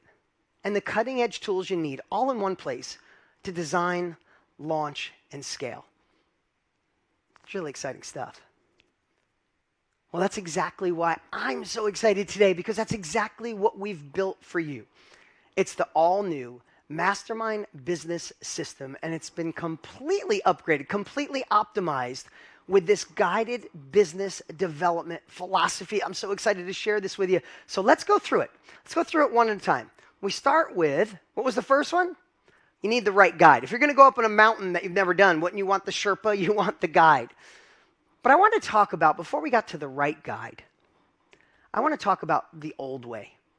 Right? The old way, before things changed, before we had this opportunity, before Tony and I obsessed on it, if you could afford it, you'd have a higher qualified, high-end coach. And that's great if you could afford that, especially when you're starting. If not, you're trying to navigate it on your own, trying to figure out all those pieces. And the worst part is if you get stuck on the blank screen or the blank page trying to figure it out, and what ends up happening, you go, I'll do it tomorrow, you get lost, and sometimes you quit. So let's look at the new way. You have a brilliant partner to guide you and assist you, who helps you every step of the way. You get the unfair advantage of our 76 years baked into the wisdom of an AI co-pilot with you 24 hours a day, 7 days a week, and you never feel stuck or alone, because you're not. And that is the right guide. So meet Gigi 2.0. She's your AI business partner. And here's the cool part. She asks you the right questions rather than you have to come up with the perfect ones. So you can build your business faster with certainty. She'll even build your products for you. Hear me on that. You go back and forth with Gigi, and she will actually build some of your pages. She will build your sales page. She will write your emails. So you don't have to learn some of it, and you don't have to be a tech expert. We wanted to take that barrier out of your way. People said, I get it, but I'm not sure. We programmed Gigi not to only think like us, but to help you achieve it. She's your 24-hour, 7-day-a-week guide, concierge, and assistant to make sure you never get stuck. Now, I said this yesterday, but I want you to remember, Gigi isn't just an AI coach, and she's not the same as ChatGPT. She's the result of our team spending the last 2 years building her to be your co-pilot who thinks like Tony and I. And yes, I said this yesterday, she knows our greatest secrets. So that's the guide we are talking about. And the next part is a proven plan, right? If you got the guide that can take you up, you got to have the map, you got to have the plan. So I want to go to the old way. And this isn't knocking the old way. We've created things like this in the old way. It's before it was possible. But the old way, you bought a program or you bought a course with hours of video. But oftentimes it was overwhelming. You still didn't know what to do or where to start, right? You learned a lot, but did you ever actually accomplish it? You struggled to get feedback, and sometimes you quit because you felt alone. So what's the new way? The new way, you get a proven and predictable education platform, a business plan that shows you exactly where and how to start, and in the right order. You take action consistently and constantly, and never get stuck in a learning loop, which we've all been in. And you got Gigi with you every step of the way. So this is your proven plan. It's fine-tuned by our 76 years and Gigi 2.0. This is our world-class education. If Tony and I in 76 years don't know how to do this, then we should quit, right? We poured our heart and soul into the education, but education alone is not enough. We laid it out in a proven plan that it's one step at a time. Exactly where to start, what to do next, how to do this, and in the right order. Here's the one that'll blow your mind. We took our proven marketing plans, and I think we're the best in the world at it, and you get to model what we've done using Gigi. Model our emails. This allows you to go faster with proven principles. And again, you'll interact with Gigi consistently through the entire process, building with her, and she'll be building for you. I mean, in our first year, our first course was $2,000. It had none of this. It was just the course, and people loved it. But that's what you get with the proven plan. So if you have the right guide and you have the proven plan, the next is the cutting edge tools. And this is where the whole game changes completely. Because prior, and when I say the old days or the old way, it wasn't 5 years ago. We're talking 18 months ago. You had to put together lots of different businesses to make this work. You had a tool for your website, another one for emails, another one for payments, and 9 other ones. And then you had to figure out how to be, when you said, in the past, if you said technology bugs me, it's because you had to figure those things out. Now, with the new way, everything you need is built into one site, into one simple platform. You never have to overpay for 12 different softwares. Your whole business lives in one place. I mean, if you could see my enthusiasm, this is a whole year of us working to take it to a whole nother level because you get cutting edge tools in your business hub, the only platform you will ever need. You build your product, you attract your clients, you make your sales, you manage your entire business in one place, right? You get to run your business at a fraction of the cost with way less complexity. And remember, Gigi's there to help you interact. Even when you log in, you start with a conversation with her so she knows where you are, so we can meet you where you are. And besides that, we do something I don't think anybody does anymore.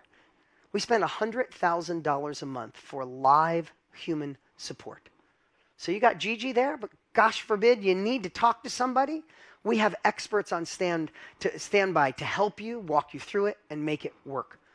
And this is a factor, I couldn't say it. We spent over $7 million in 7 years to get here, to create this. That's why I'm so darn excited. And if you go online and price those 12 different products, it's about $4,000 a year. True money, not just some hyped up number. If you think about it, we've just built the thing that we wished we would have had. And there's one more thing that I think's beyond cool. We aligned with an amazing company to create what we believe will be the #1 marketplace in the world for courses, coaches, and creators. Isn't that when we talked about over here, the marketplace? We've had marketplaces, but it was time to take it to another level because it's becoming so popular. So with one click, when you get your site built, when you get your product built, you can have it up on this network where there's thousands of people every day already going there. You have built-in credibility and trust of people that are already looking, so you could sell with confidence and simplicity.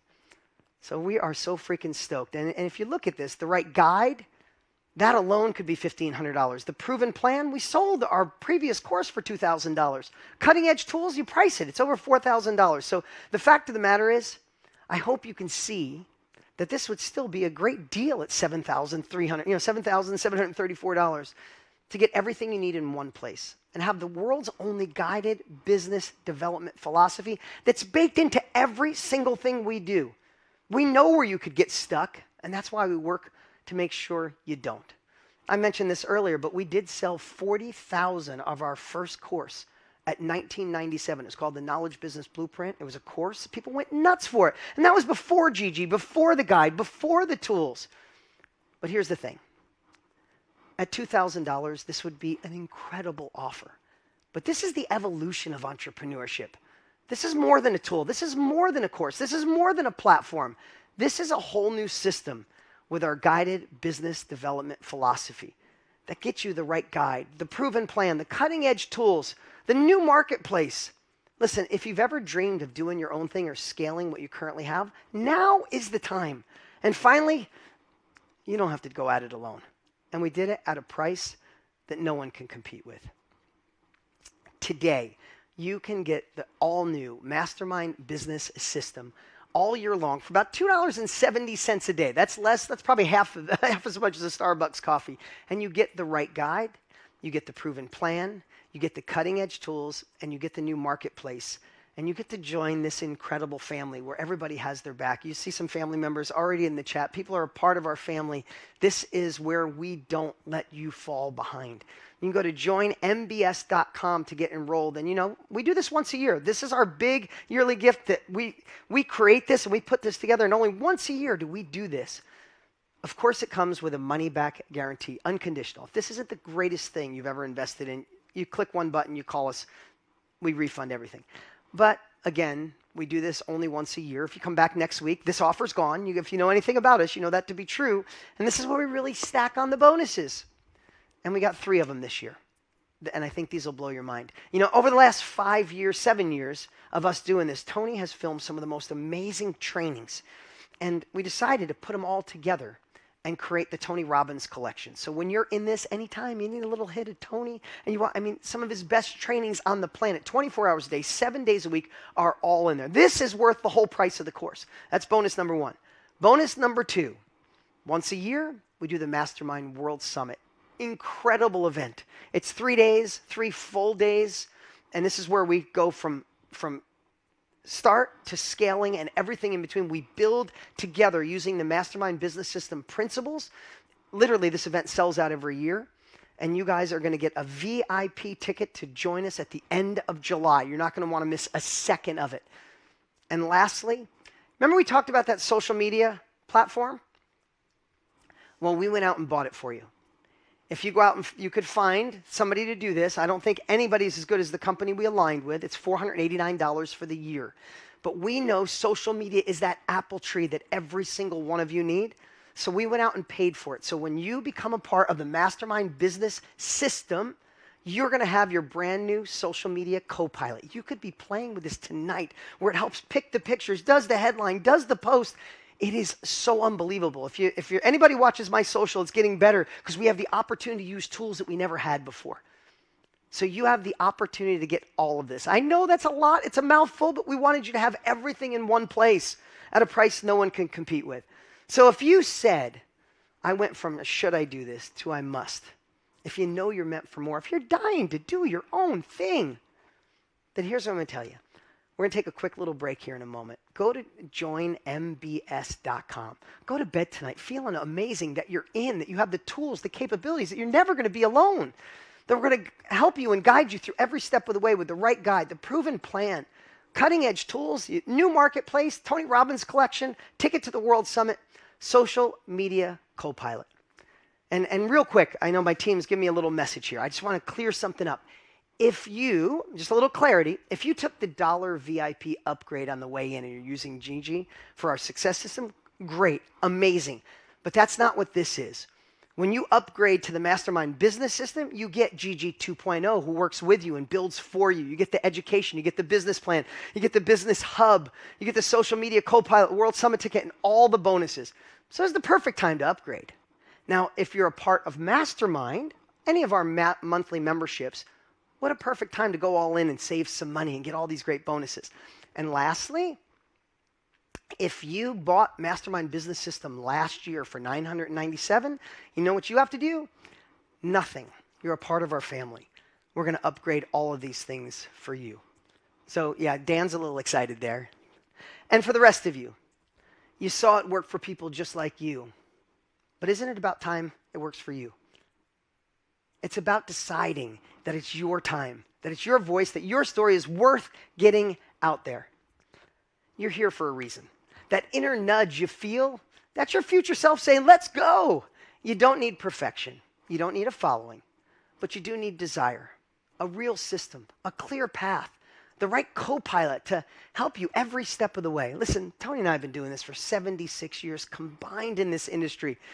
We helped create it. Now we have reimagined it. We built this for you. This is your time. This is your moment. Let's build. We're going to take a little break here.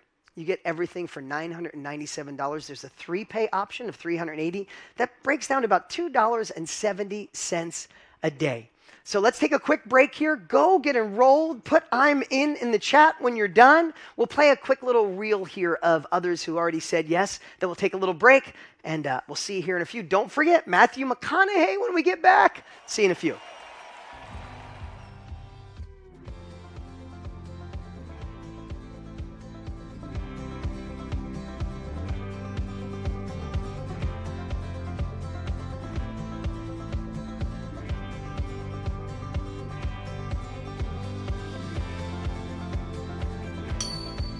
Someone made a sale at 3 a.m. Oh my God. I already have my first client. I made my first high-ticket sale. Guess how many courses I sold so far in the month of September? 29. 29. Who would have thought? I didn't just build a small course, like I built a huge course. When I launched my course, I think within the first 24 hours, I got a sale from someone I actually didn't know. I sold 35 courses. I'm excited to say that I've got my first sale. My first sale. Can I just tell you, it was amazing. It was so amazing. That's what that feeling was to me, because I can help the people I wanted to help. I have landed my first high-ticket client, and then another one. I have a webinar that now has over 80 people signed up. I have a course up on Mastermind, which I never thought I'd be able to get up. It took me less than an hour to set up my course. Within a couple days, I already had a couple sales, and I hadn't even marketed yet. Gigi has helped me a lot. She's my writer, she's my editor, she's my everything. Gigi is like having my own personal assistant. I spend less than an hour a day working with Gigi, and I've come up with 3 course outlines, a high ticket, a mid ticket, and a low ticket. Mastermind and Gigi has been a game changer. I use Gigi for everything, and I cannot describe how good it is and how easy it is to use. I know I can do this, and literally having a sale just a few hours after going live is proof enough.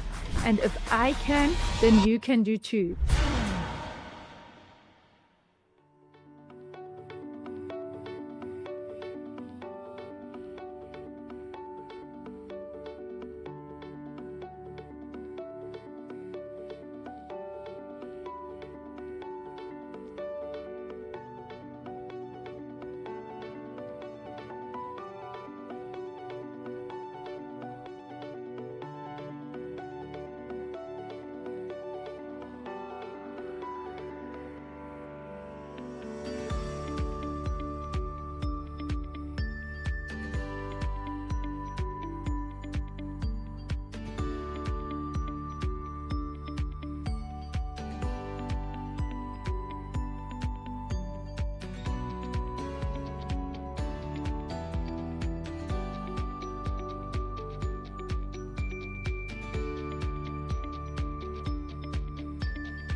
Welcome on back.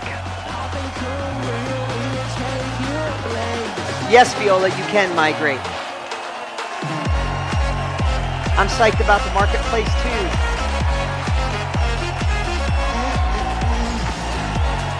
Hey guys. I see you, Stefan. What's going on? Joelle rocking it out. Godfrey killing it. I see you, Van. What's going on, Jane?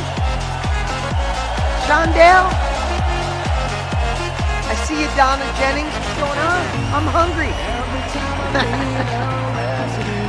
Jaden, what's going on? I see you, Eric Lopez.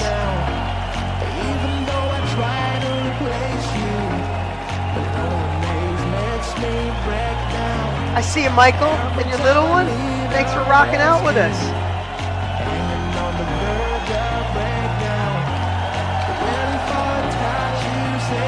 What's going on, Aaron?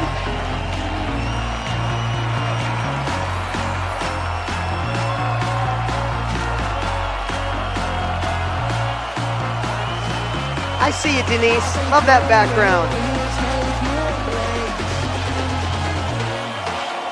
Alina, what's going on? Way to rock it out.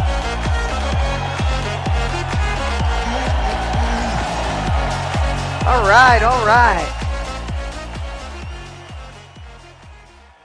Well, guys, thanks for, I have to tell you, the things that you, when you work on something, and I can't wait for all of you to experience this, when you work on something that you fall in love with, you can't wait to share it.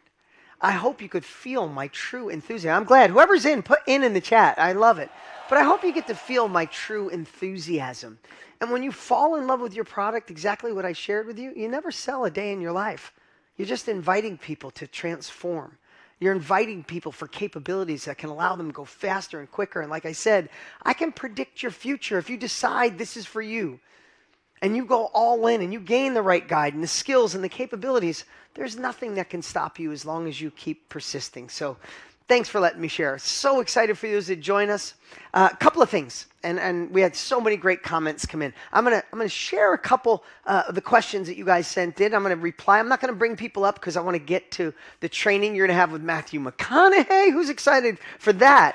He's in our business, so it's not just Matthew the star. It's Matthew the gentleman who took his information, wrote a book, turned it into a course, and went to one of the best-selling courses ever.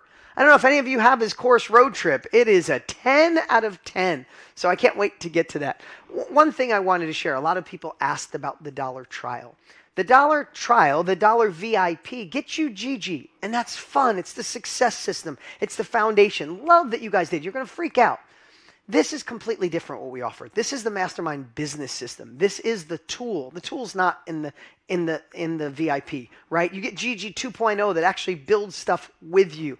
You get the business plan. So it's different. It's great what you have, but it's not the whole plan. It's not the business mastermind business system. Okay, so a couple great questions that came in. I'll answer a few of them just because I think if we answer one, we get to answer all. So Kelsey, I'm sorry. You got to learn to read. Kelsey said, after over 20 years of working in philanthropy, I'm now launching my own business, helping people donate effectively. But perfectionism keeps holding me back from actually starting. How can I overcome this the paralyzing feeling and just move forward? So whenever you do something, I'm going to back up for a second.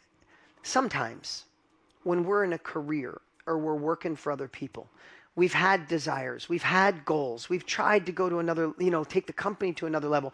And sometimes, and I could be off on this one, Kelsey, but sometimes we don't realize our dreams get a little squashed. We stop thinking of innovation. We stop letting our creative souls come out. We just kind of go, well, I guess this is as good as it gets. This is the degree I have, or this is the thing I do. This is the job I have. But then there's a certain moment where that won't last anymore. Anybody ever been at that moment where enough is enough? It's time to do you. It's time to live into your full potential, right? You have that feeling. But you might have had 5 years or 10 years or 15 years in this flow. And then all of a sudden, you're going to start your own thing. and there's no guardrails. The thing that you reject over here actually became the safety. Did you ever see that meme on TV? It says, be careful what you wish for. And it says, safe, no one can bug them, 3 meals a day. It lists all these things, and it shows a lion in a cage. Right? And that hits me hard because, yeah, you can live in a cage and get 3 meals a day and be fed and be protected and be safe. But who the hell wants to live in a cage? Right? But our brain, when we go over to do our own things sometimes, it actually freaks us out. And we start thinking, well, I could do this if it was all perfect, if it all aligns, if my family agrees with me, if I feel the confidence, if I know the exact person I'm going to go with, if I know the thing. And what it really does is that perfectionism holds us back from actually doing it, and then you fall back into the thing you don't love. So Tony has a whole share on perfectionism. He thinks it's the lowest standard possible because you don't realize it's your brain messing with you to say, hey, we'll do this once it's perfect. Is anything ever perfect? So that's why I love without prompting. You saw Jillian said yesterday, don't wait for it all to be perfect. You got to just move. You got to just do it. I wrote down what Jay and his amazing wife said. What Roddy said. She said, just do it. Act first, because you don't find perfection. You don't find your groove. You don't find your enthusiasm, your excitement until you're actually in the game. Actually, I told my kids this. I said, don't wait for your purpose or your passion to just hit you over the head. Because I don't think you find a true passion or purpose until you get in, until you roll up your sleeves, until you get a little dirty. Like, pick the thing that fills your soul, but then you got to get in, push your sleeves up, and take action. You got to move. And when you're in it, that's when you fall in love with it on a whole nother level. So I would just say, you got 20 years of doing this. You have a skill. You forgot more than most people starting off will ever know. You have something that can help someone go faster.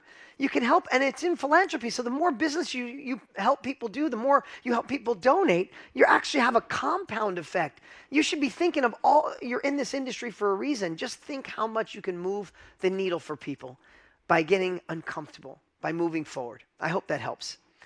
Rick said, I recently retired after 30 years as an electrician, and I have plenty of knowledge to share, but technology intimidates me. I'm worried I'll get stuck or frustrated trying to figure out the tech side. Is this really something I can handle? Here's what I want to say, Rick. I don't want to just answer with, I'm 56 years old, technology freaks me out too. So everything we build here, we build simplicity on the other side of complexity. I want to use it. I want it to be easy to do, and believe me, we obsess on it. But let's just take technology out of it for a moment. 30 years as an electrician. How valuable would that be? Rick, if you're watching, you can put it in the chat, right? How valuable would that be if you could go back and spend a week with the version of you that was in year 1 or even year 5? What would you have told that young electrician to do? How could you have told them maybe start their own business, or maybe how to get raises, or how to get promotions, or how to do the main job and get a side hustle at night and help people? Think of all the amazing things. So our brains sometimes think about the thing we have to do, but when we focus on the outcome, everything changes. Think about how much further along you could help young men or women start off an electrician, go faster, do better, go quicker. Don't think about the technology, because the fact of the matter is, you could follow the path, the marketplace, the warm network, the social media. You could follow all that with zero technology skills, and you could have a meetup in your town, in your city if you wanted to. I guarantee if you took the action, you could have 10, 20, 50 electricians in a meetup to show them how to go faster and quicker. Who wouldn't? Right? So I wouldn't think about the technology. Remember Nate, he wrote everything on a piece of paper and put it in front of him. And what did he do? He picked up his phone and made phone calls. He did his first training on a Zoom call. You're on a Zoom call, Rick. So I don't want you to think about step 5 before you even get to step 1. But I want to share something. Maybe it's my kid lesson today. But I share with my kids that you need to focus on the outcome of things. See, I exercise every day. I try to do 7 days a week. A lot of times it's 6. So people always say to me, oh, you must love exercise. Not really. Especially leg day. I don't like cardio day either, but I do it. And everybody says, well, how do you make it that habit? It's because I don't think about, oh, I got to walk in the gym. I got to turn on that treadmill. I'm going to do legs first. Oh, I hate doing legs. It usually hurts my back if I do squats. I don't think about that. What I think about is a few things. I think about how I'm going to feel when I'm done working out. So this is for everybody. Is this just for Rick, or is this for everybody? Right? I like to think about how I'm going to feel after I work out. Here's a few things. Number one, my 18-year-old and 16-year-old, they work out every day. I've never asked them to work out. They just see their dad in the gym at 5:30, 5 o'clock every single morning of their life. It's just what we do in our family. So my kids work out. So in my head, I'm like, oh, I got to work out because my kids want to see the example, right? Number two, I always listen to a book or an audio while I'm doing. I'm like, oh, I'm going to feed my brain. I want to finish that book or finish that chapter or finish that podcast. I want to get there, right? I want to look good for my wife. I like the way she looks at me. I want to keep looking that way. No matter what it is, I have found ways to hack my brain. And also, when I get done working out, who knows when you're done working out, you feel more clarity and you feel better for the day. So the days I don't want to work out, I don't say just do it. No, I say, no, I want to finish that book. Hey, I got to look good. I don't want to lose this. Hey, my kids are watching. And I know I'm going to have a lot more clarity. It's going to be a big day. So therefore, I just go work out and I get to experience that. That's the same thing, Rick. If you focus on, oh, I got to do the technology, and no, I got to do this thing, and then I got to do that thing. No. Focus on the day that you're helping 35 younger electricians maybe start their own business or go faster, make money quicker, to avoid all the mistakes that you made, Rick. And think about them walking up to you at the end of a Zoom training, an in-person training, a retreat, a course that you created, and they're like, dude, thank you. I didn't learn any of this in school. I would have never known. You can help condense what took you 30 years to achieve. They could probably achieve it in 5. That's what you think about. That's the excitement. That's what drives you forward. Everybody getting that? Focus on the outcome. Take the step. All right, I'll do one more really quick. John says, I've built a successful real estate career, but my passion really lies in photography. At first I thought, hey, I'll do real estate training, but really I want to shift gears because I want to teach my passion, but can I really do it? How confidently can I pursue that? Okay, so many people have done this. Right? So many people. I can think of so many. So if you love real estate and you're still in it, then let that be your career. But if you are passionate about photography, then I would geek out on a certain niche, right? We talked yesterday. I would think about what niche in photography. Is it sunsets, right? We have a gentleman here that lives in Arizona. I talked about him yesterday. He makes a living. He started by just filming sunsets. Now he teaches others how to find the right spot, where to stand, what lenses, what to, and catch perfect sunsets. He's making a living teaching sunset photography. But maybe you want to do weddings, high-end weddings. Maybe you want to do photography. Maybe you want to do birds, butterflies. Narrow down the niche. Okay? Keep doing the business you're doing. Turn your passion into a side hustle, a side project, a side business. And maybe someday, if that one passes the real estate, then you can end up doing that full-time. But here's what I'd say for everybody. You might be thinking there's a couple of things you could do. And there is. I started with teaching people how to make money with cars. Then I taught people how to invest in real estate. Now I'm teaching you with my partner, Tony, how to enter our industry. I shifted what I was teaching, but it was all in the same industry, right? And I took everything I learned from the first thing and I put it into the second thing. And everything I learned from the second thing, I put it into the third thing. But you can't start 2 things at once. This is for everybody. I'm going to encourage all of you to pick one. And no, you don't have to stick with it forever. You might think to yourself, hey, I loved this for a while. I'm going to take what I learned and I'm going to do it over here. But if you start too many things at once, then your brain starts trying to solve problems for all 3. It gets complex and you feel like you got ADD and it's all over the place. And then you end up doing nothing. So what I'm going to tell you, John and everybody else, pick one. Decide on one. Go all in on one. And if you decide to switch, great. Then switch to another one. Because once you start getting sales, once you start making impact, once people are happy, I promise you're going to want to do this for life. All right. John, Rick, Kelsey, thank you for the great questions. Give it up for them, everybody. Come on.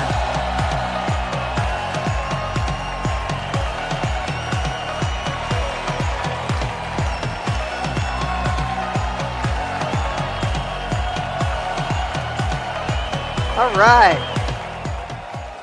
So, who's ready for a little Matthew McConaughey in their life? I know I am. Hey, listen, you might know him for obvious reasons, but what you may not know is that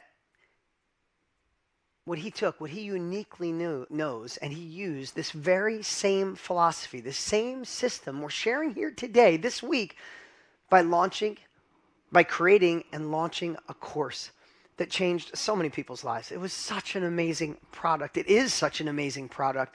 And it was so amazing. Not only it was an incredible book and an incredible product, and it was so cool to get to know him, to see his work ethic, and that he was insecure sometimes and wasn't sure, but just kept moving forward. And it's one of my greatest honors ever that I was able to help shepherd him through the process, help him launch it.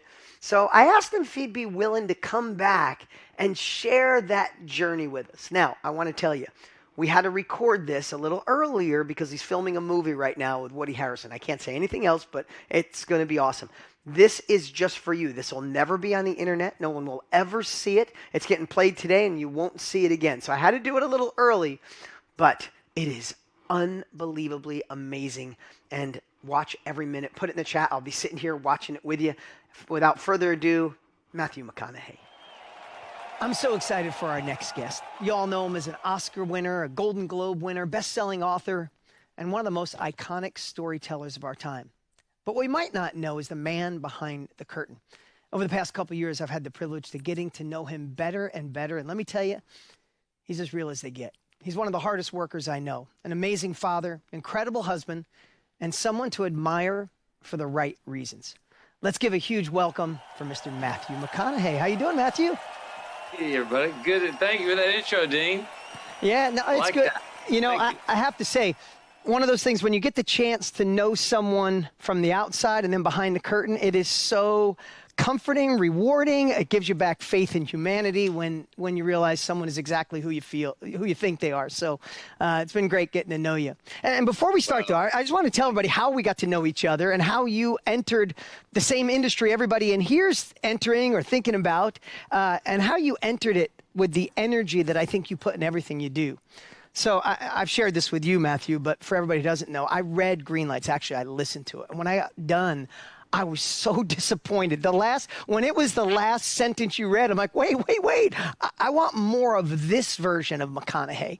And we luckily had a mutual connection. I sent you, I think, a 7-minute voice memo, and I didn't know what you would think of it. And you were so receptive. We got the chance to communicate back and forth, and you said, let's do it. And we went to work. And we created a course called Road Trip, which was based on people who wanting more in their life and different areas of more.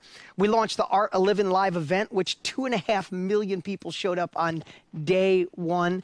And I think your course became one of the best-selling courses in history that day. Deservingly so. Honestly, the work you put in, it was one of the best courses I've ever seen. So excited to have you here today. Hey, good to be here, man. We got a lot of fun stuff to talk about. Yeah, so I figured I'd start here. You know, you spent 30 years journaling, writing down lessons, failures, green lights, and all the stuff along the way. When you first sat down to write Green Lights, did you ever think that your personal reflections could turn into a movement? And I believe it is a movement. People who read Green Lights and are a part of that version of you have had some huge transformations. So how did that feel, making that transformation from journaling to movement? I didn't plan on it. I didn't go into it thinking this could be a movement. I did, I was learning about what Green Lights maybe could be as I was kind of in real time as I was learning about who I was. Yeah. Because I don't like to look in the past. I never have liked to look over my shoulder. To write Green Lights, I had to look in the past. I had to look over my shoulder a lot. And I went back, and I think the most surprising thing was, as much as I was going sheepishly into my past and going, oh, I don't want to revisit that style. Look at you. I remember what you did, the arrogance you had, or blah, blah, blah. As much as I would go in sheepishly, when I would go back and read the reality, I'd be like, oh, okay. That was honest. That was real. And look, 2 years later, you had the chance to do the same thing again, but you did it with more honesty. You did it better. You succeeded at it. So all the foibles and all the things I looked into my past that I was embarrassed about, even ashamed about, regretted, I remember the cycle of it. After a couple of months, I went from like, oh, geez, to started to chuckle out of it. Yeah. When I started to have humor at myself in the past where I had failed, that's when the whole book kind of became more human. And that's when I started to notice, oh, this may be something that everyone can understand. Yeah. Because we're all kind of, got things in our past or things in the closet that we don't want to see. And a lot of times when we open them up and check them out, they're not the boogeyman. You know what I mean? They're like, oh, that's just human. Huh. Okay. Me too. Guilty. Yeah. And so it connected me to where I saw how it connected me to where I want to go in life. I saw how it connected me in times in the past where it led me to where I did go in life, and helped me be more present as a person and a man in my life now, because I had not reconciled, but I had looked in the face of my past. And I'll tell you, by being so transparent in that, especially because you read it and I got to listen to your voice and I could feel your passion in all the stories, but you brought us into the story. So we could say me too, right? Which I love that writing style, everything you do from the course to everything. I can't wait for whatever's next for you. We'll talk about that in a minute, but you bring us into it. I feel like I'm sitting alongside of it. I think one time you said ride along. You said, I wanted people to be the ride-along, and that's exactly, I think of co-pilot, ride-along. It's like, I'm on the journey with McConaughey in this book or this course, and you did that so well. And you know what, something just made me think of something. Looking in your past, you probably saw places where you were maybe in the ego mind, too big for your britches. Other time where it was straight compassion, regret. Like, you get to see these trends. Overly sentimental, nostalgic as well, Yeah, you probably got to witness all that. I did. And look, in those, I've said this to you before, I think, but in times where I was in a heavy ego, where I thought, man, I could do no wrong. I was charging forward, playing offense without much compassion. This is the way it goes. And then boom, I would eat SHIT. I'd fall on my face, right? Yeah.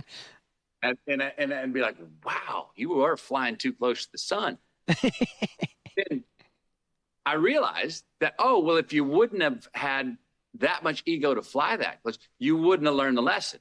I wouldn't have got burned. I wouldn't have got that Band-Aid on my finger because I got too close to the fire. Oh, okay, I found out.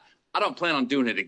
Keep going back. It's not a habit to go back and burn it again and again. But if I wouldn't have I'm glad I got close enough to burn myself many times, instead of going like, well, it was warm, and I backed off.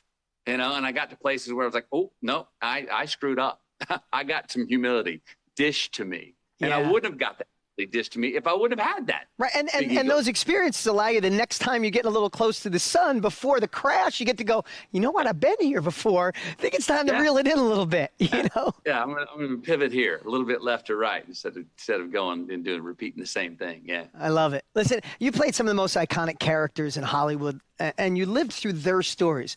But when you did the book, when you did the live event, when you did the course, you weren't playing a role. I guess you were playing you, just like one of the projects you're working on now, guiding people just basically through your own experiences. What I love is you should do this. You're more of like, this is what I went through and this is what I learned. So how did it feel compared to working in film? And did it surprise you how much people connected with your story?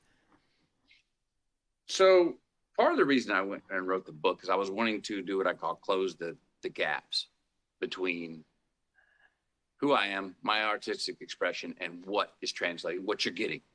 If I go do a film, I'm usually doing someone else's script, playing a character that was written, directed by someone else, and then edited by someone else. That's 4 filters from my own expression.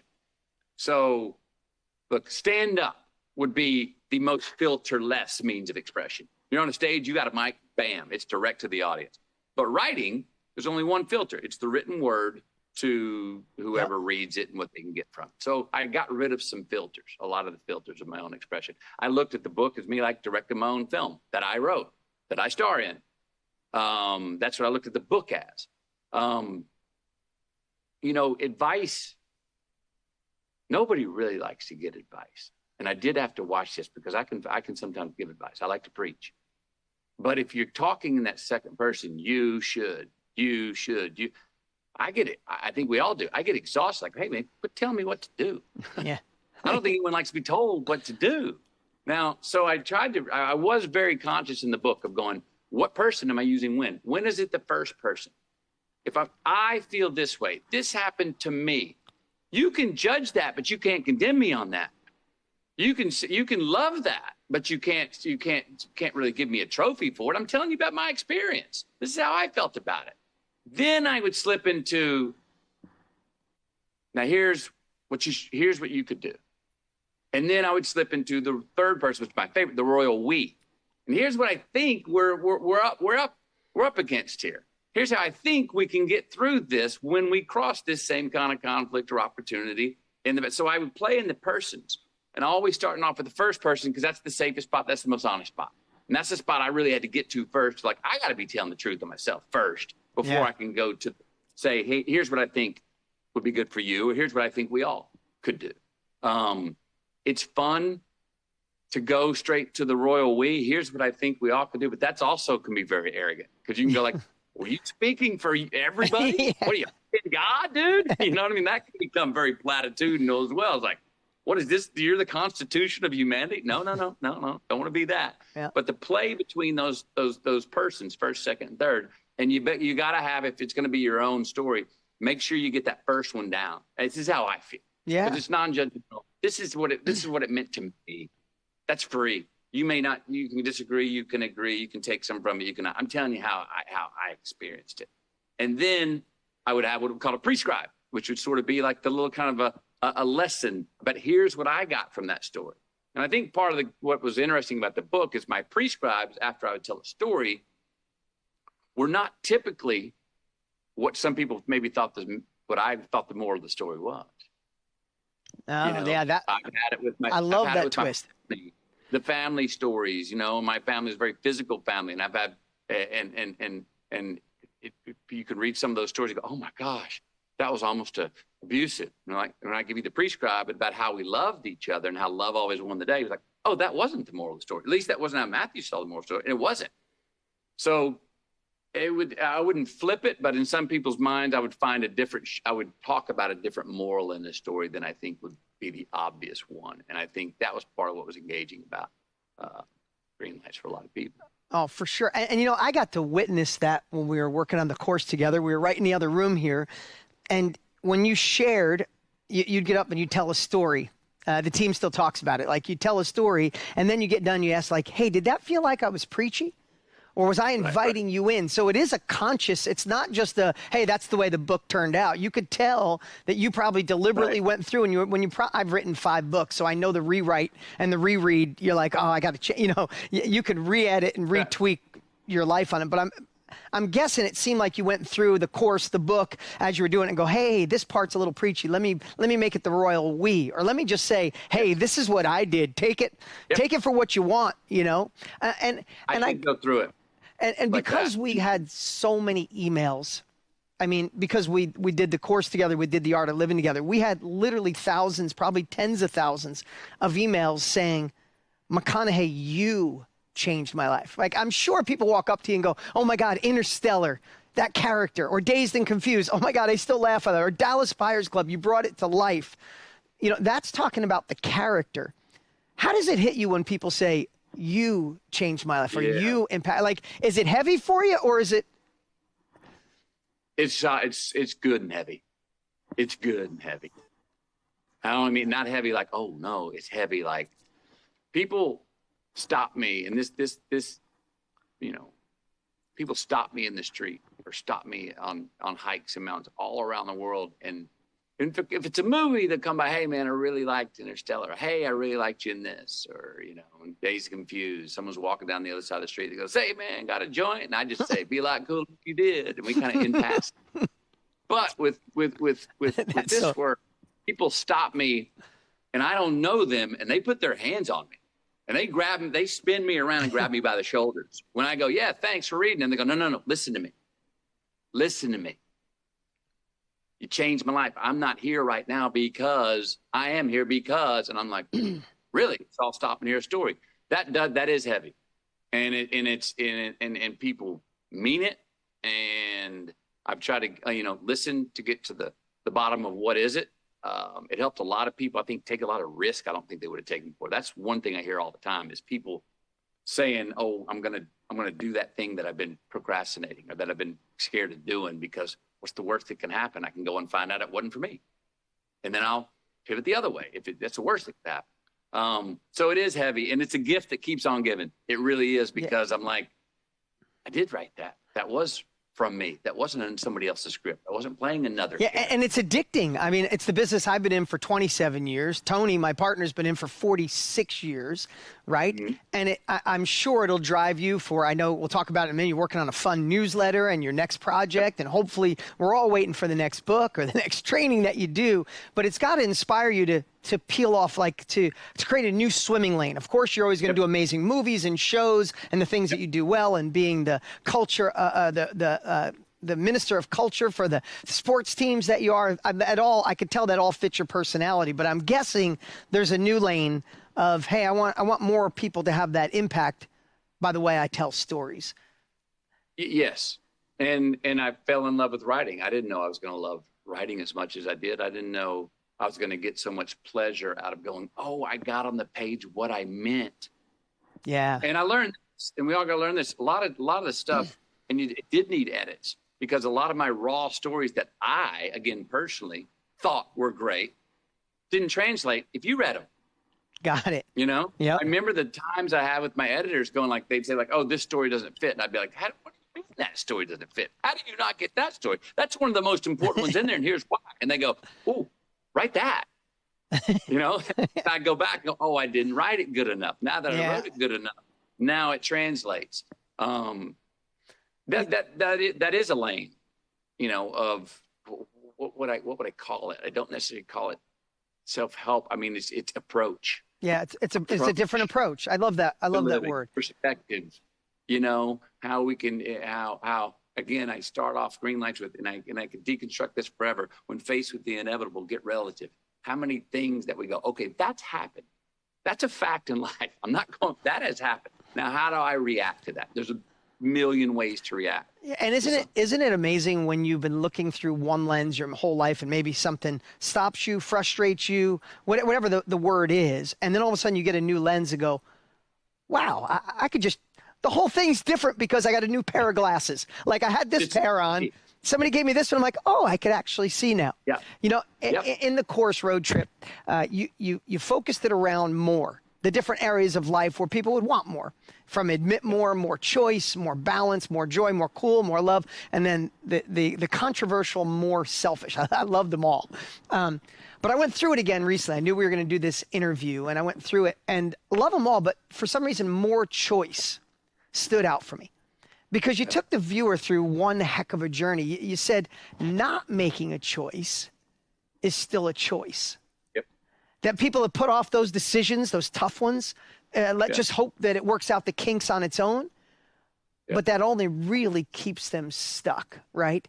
Like for an example, you said if you hadn't made that call to your dad, you might have gone to law school. That was a tough decision to make. So what do you say to people? Because there's a lot of amazing humans watching. They're dying for another level. They know they're meant for more. They hear it. They don't want to get to the end of their life and say, oh, damn it, I missed living into me. But they're frozen in indecision. Yep. Well, going back to that, I brought up the boogeyman earlier. The longer we don't make a choice, or the longer we seem to hibernate on a choice. For me, I can over-prepare. The longer we prepare for the right time to make the choice. A lot of times I think the choice is clear to us. It's when do we make it? And that can be a bit of paralysis, because when's it ever a good time? How many times as busy parents, I got to do that thing for myself. I'm going to schedule that in March. March comes along. Oh, I got this thing going on with the kids. I can't do it. Well, let's move it to November. It's never a good time for it. You just got to make it, and sometimes just do it and say, it's in the calendar. It's not penciled in. It's engraved. I'm doing it by hook or by crook. The rest of the world can move around me. And what happens? Usually the world does move around you and accommodates. If you just say, that's what I'm doing. The consequences, even to the detriment, even the debits, like when the consequences are not what we wanted, they're usually not near as bad as we made up in our mind they were going to be. That boogeyman's not really that monster in that cave is not really that big. He only looks bigger because we hadn't looked at him in so long. And since while we hadn't been looking, he's been coming out of his cave. And so we turn around, and he's just closer. He's not bigger. He's just closer. Yeah. It's an illusion, you know? And the more that boogeyman gets close to your face and you see him, the more you build the grit to make more decisions and stop the indecisiveness, right? It's like a muscle. Yeah. It really is like a muscle. It is. It is. And a lot of times we don't want to make that hard choice because we think it's going to give us, it's going to be laborious. We're going to have to deal with wrestling that demon for a long, and a lot of times it's just looking that doggone boogeyman in the eye and facing up and admitting it. And all of a sudden, boop, they disappear. And you're like, oh, I had created a monster that wasn't there. It was fictitious. I thought this was like going to be, and that decision we make, we can build it up to think it's even the good decisions for the ones that do work out for us. We build them up to be like they are going to be absolutely life-changing for the good or for the bad. Let's be honest here. That's it. It's just another, there's a bunch of not false summits, but there's illusory summits all along the way. That's another summit. Even if we succeed, it's not the summit. So don't build it up to be. Sometimes we need to build it up that's to be. A really good, important. that's a great perspective. Go, ta-da! Yeah. You know, and we also don't get there and go, now I'm done. If we lose, if it's not our intended consequence, we may fail, but we didn't lose. We may win, but it's not over. We don't win the final trophy. It's not. We have another summit we cross. So the great decisions with the great consequences and the decisions we make that have the not so good consequences, they're never as monumental as we make them up to be in our mind. So on the fear side of not making a consequence, yeah, make it. I mean, it's going to be nothing but get tougher to make with passing of time. The more we true story, because the monster builds. What do they say? Slay the dragon while it's little. You know, get him. I mean, go ahead, right there. And a lot of times, the slay is just looking the son of a bitch in the eye. Yep. Just in his gaze, you know, without stuttering. You know what I mean? A lot of times, that's the slay. That's the future. You know, even for the good stuff that we make, like sometimes. Oh, I fear about, should I have that much success? If I get this, if I make this decision, I'm going to get that. Do I deserve that? Man, that's an arrogant thing almost to think that who are we to think to measure whether we deserve that kind of pleasure or gain? Go do it. And you'll find out that wasn't the end all. That wasn't all the gain you could get. That's just another step on the way to getting more. So I think that mobility to stay adaptable, but to stay mobile, keep moving. It's the stagnant part and the paralysis of going. One of the favorite things, I'm sorry, I didn't mean to interrupt you, but one of the favorite things that I love you said is just the fear of not knowing. Like that one alone sometimes gets me. Just like, what if on the other side of that is another version of me? I live into my full potential. I break free, right? So the not knowing should annoy you as much as the knowing. Yeah. A microcosm of that is it's harder to say no to people, right? Than to say yes. They invite you something, a project or what have you. I've practiced this through my career and it's hard, but if I get in, you know, a long enough creative conversation with, say, a director for a project, if we're having more than two conversations, that means two things are going well. That means we're starting to meet minds on the project, right? But that still doesn't mean I'm doing it. So I may have 3-4 spend weeks with someone and then have to go, I'm not doing it. And that I've always either done that in person or made that call. And they're hard calls to make. But what I find is that more and more, that person ends up, even by the end of the phone call where I said no, respects me more than they did before we got there. Because they've had to say no. Yeah. And we find out that, everyone kind of understands, we've all been told no. The answer is always no until it's yes, if you're asking for something, right? Until it's yes. And we're all like bigger boys and bigger girls than we give ourselves credit for. No is just as important as yes. If you ask me to do something and I want to, but I end up saying no, and I let you know that, you're not like, I can't believe he said no. You're like, get it. No, he's got stuff going on. I bet you have had to say no does not mean it's the end of our relationship. It actually, you could respect me more if I did that in person rather than had my assistants text you. Yeah, exactly. And the fact of the matter is, if you're saying yes to one thing, none of us have 5 hours a day that we don't know what to do with.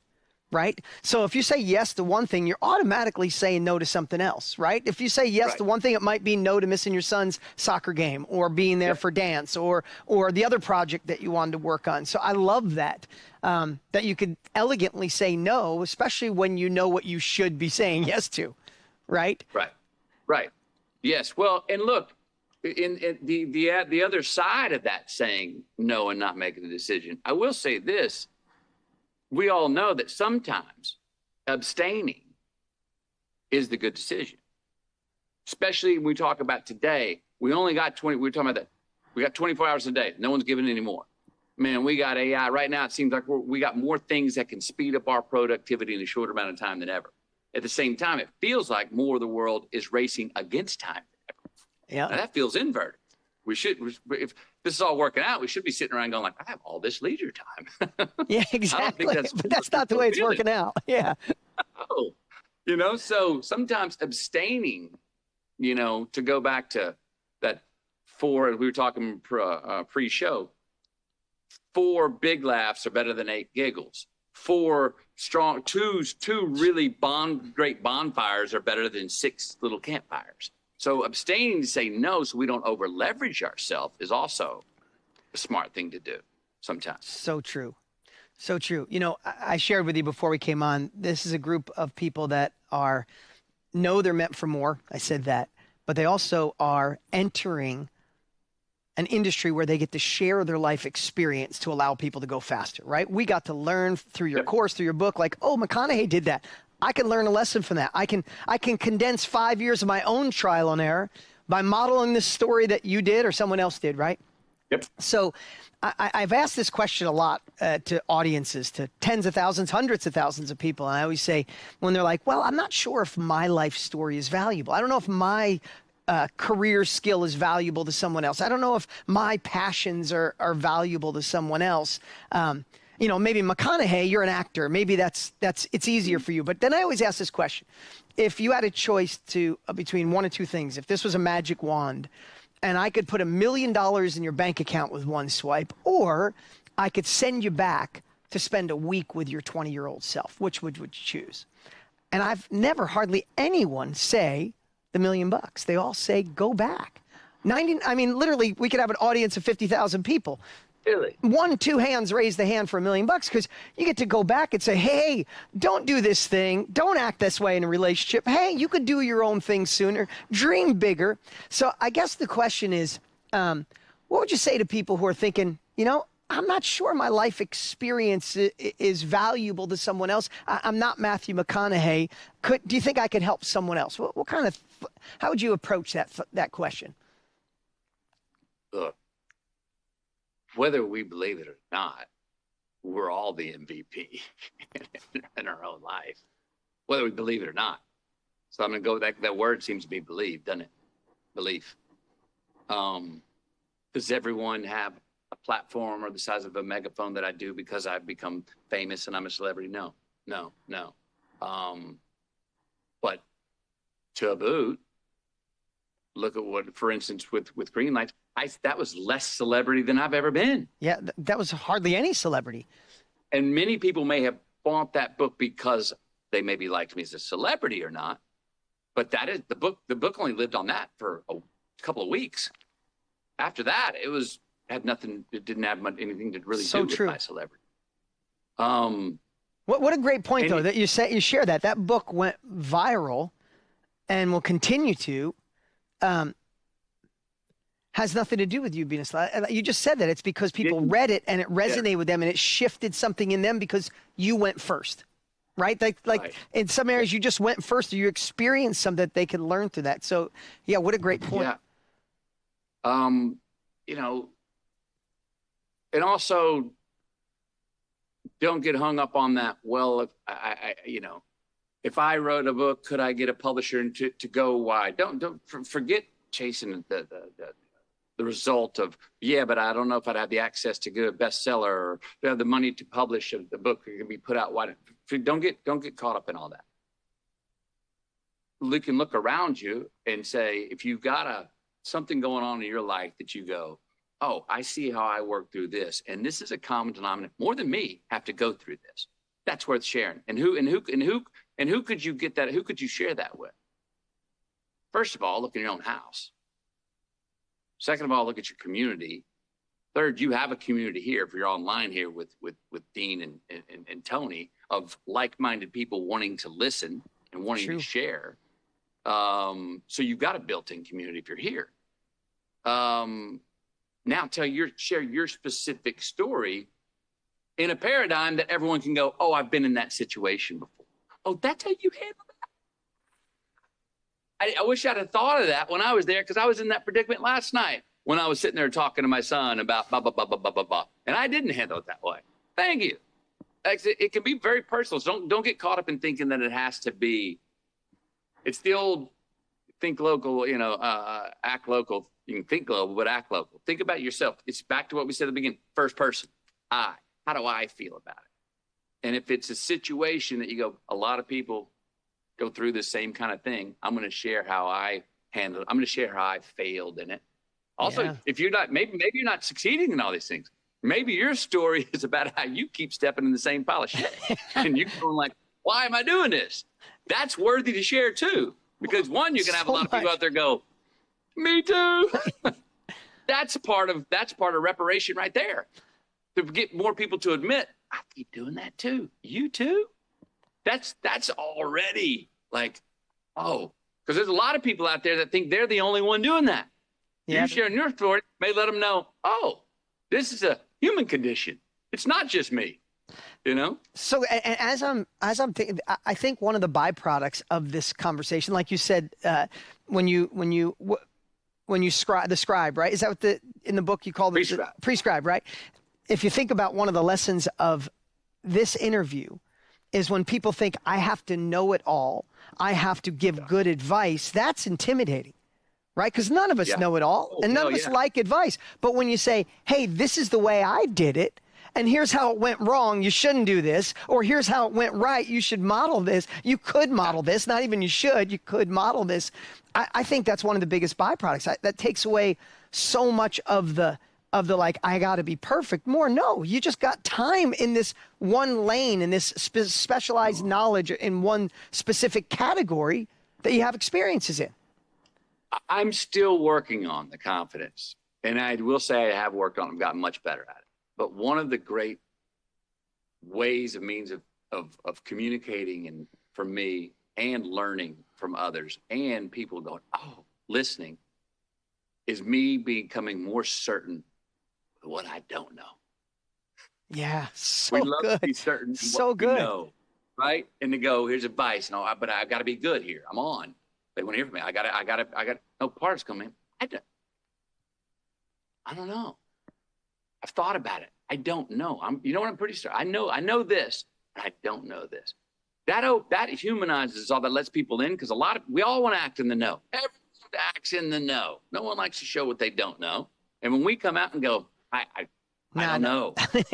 That one, I'm still confounded by that one. I keep banging my head in that same damn door. Yeah, I'm still in the messy middle of that one. We're still a teacher with that. Yeah. So true. We're still affirmative. We're still a teacher going that, because again, you're allowing so many people to go,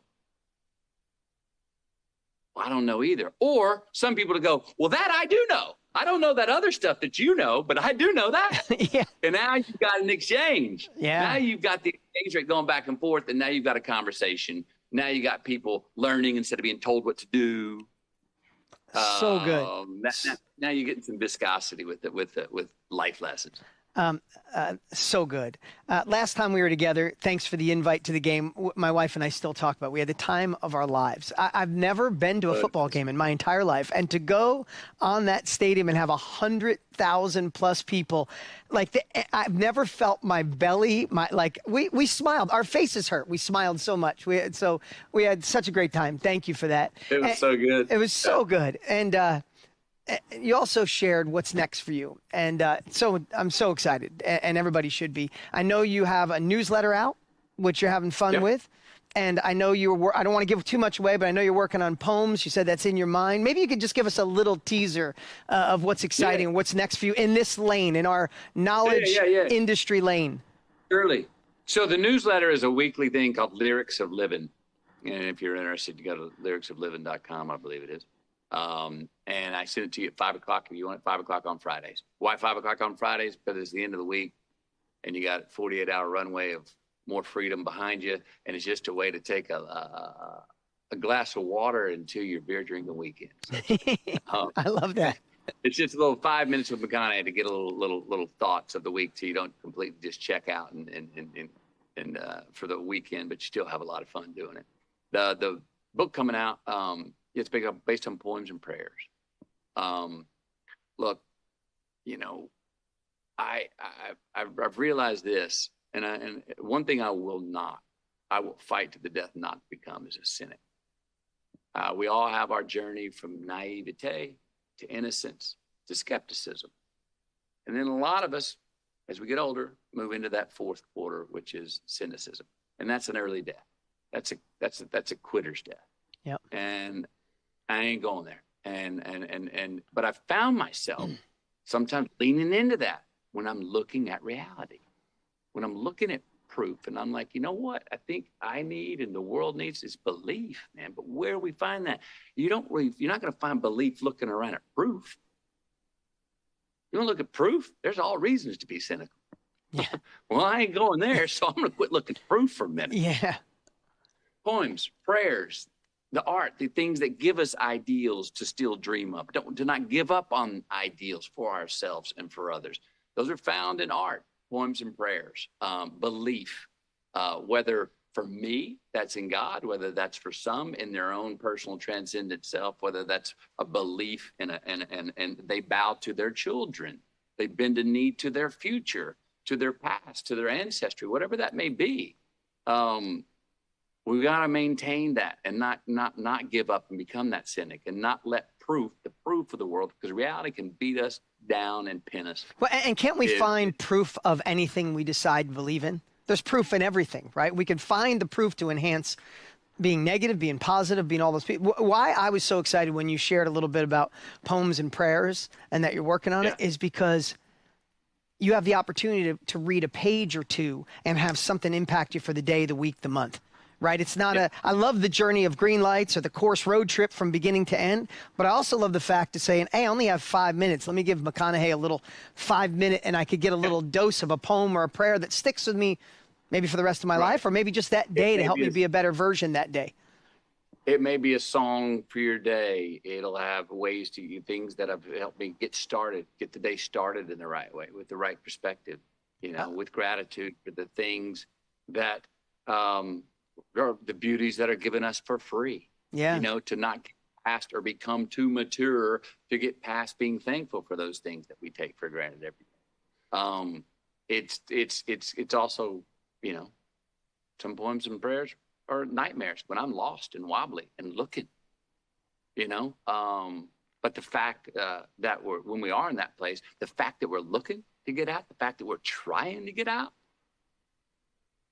that's the big ticket for getting out. Just the effort. Yes. So good. It's a lot of its beauties. Most of it's more beautiful stuff. It's about grace, compassion, forgiveness, things that are just good reminders, and some of them happen to rhyme. So they got a little they got a little ting to them. Yeah. They got, and some are songs, some are just some are written songs that are more like almost kind of beat poetry. For experiences I've had that are quite funny. A lot of them are really, really funny. Well, I have to tell you, when you're ready and when that comes out, this is a community that will devour that. So we will make sure we let everybody know what your next project is. I got one last quick question. It's a short question, but it can have a lot of answers. But I'm thinking you might have a little something to end on a powerful note. Why is it worth chasing your dreams? I know that's it could go in a lot of directions, but there's a lot of people on here deciding, I need to go for who I'm meant to be. I keep using those words because that's what resonates with this group. So why is it worth it from a McConaughey perspective? Many reasons, starting with the simple ones of the why not. And there's a lot of answers for why not. Let's play defense for why to chase your dreams. Defense. You won't regret not finding out. You won't get to the end of your days here in this life and go, God, I just had the courage to try that out. You won't have that. Even if you chase them and fail, you'll still get to your longer days and go, I went for it. I went for it. Maybe it didn't bat 1,000, but I found out. I found out, to go back to that term, find out. Secondly, if you ain't chasing your dreams, whose dream are you going to chase? Yeah, so good. Wow, that's short and powerful. Whose dreams are you chasing? I mean, what's the alternative? Find out. Yours is worth everyone's is specifically worth chasing, even if just to ourselves. Even if just to ourselves. Yeah, find out. Who else the dream you gonna chase? Man, I Let think them chase their yours. I think that's the perfect place to end.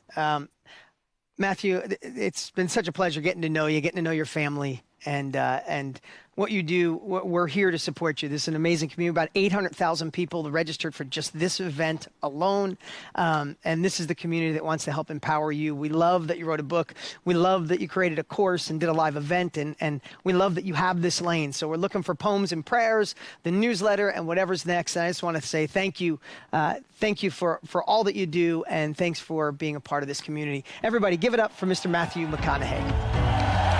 Thank y'all for being here. Thank you for having me. Dean, always a pleasure. Thanks for having me.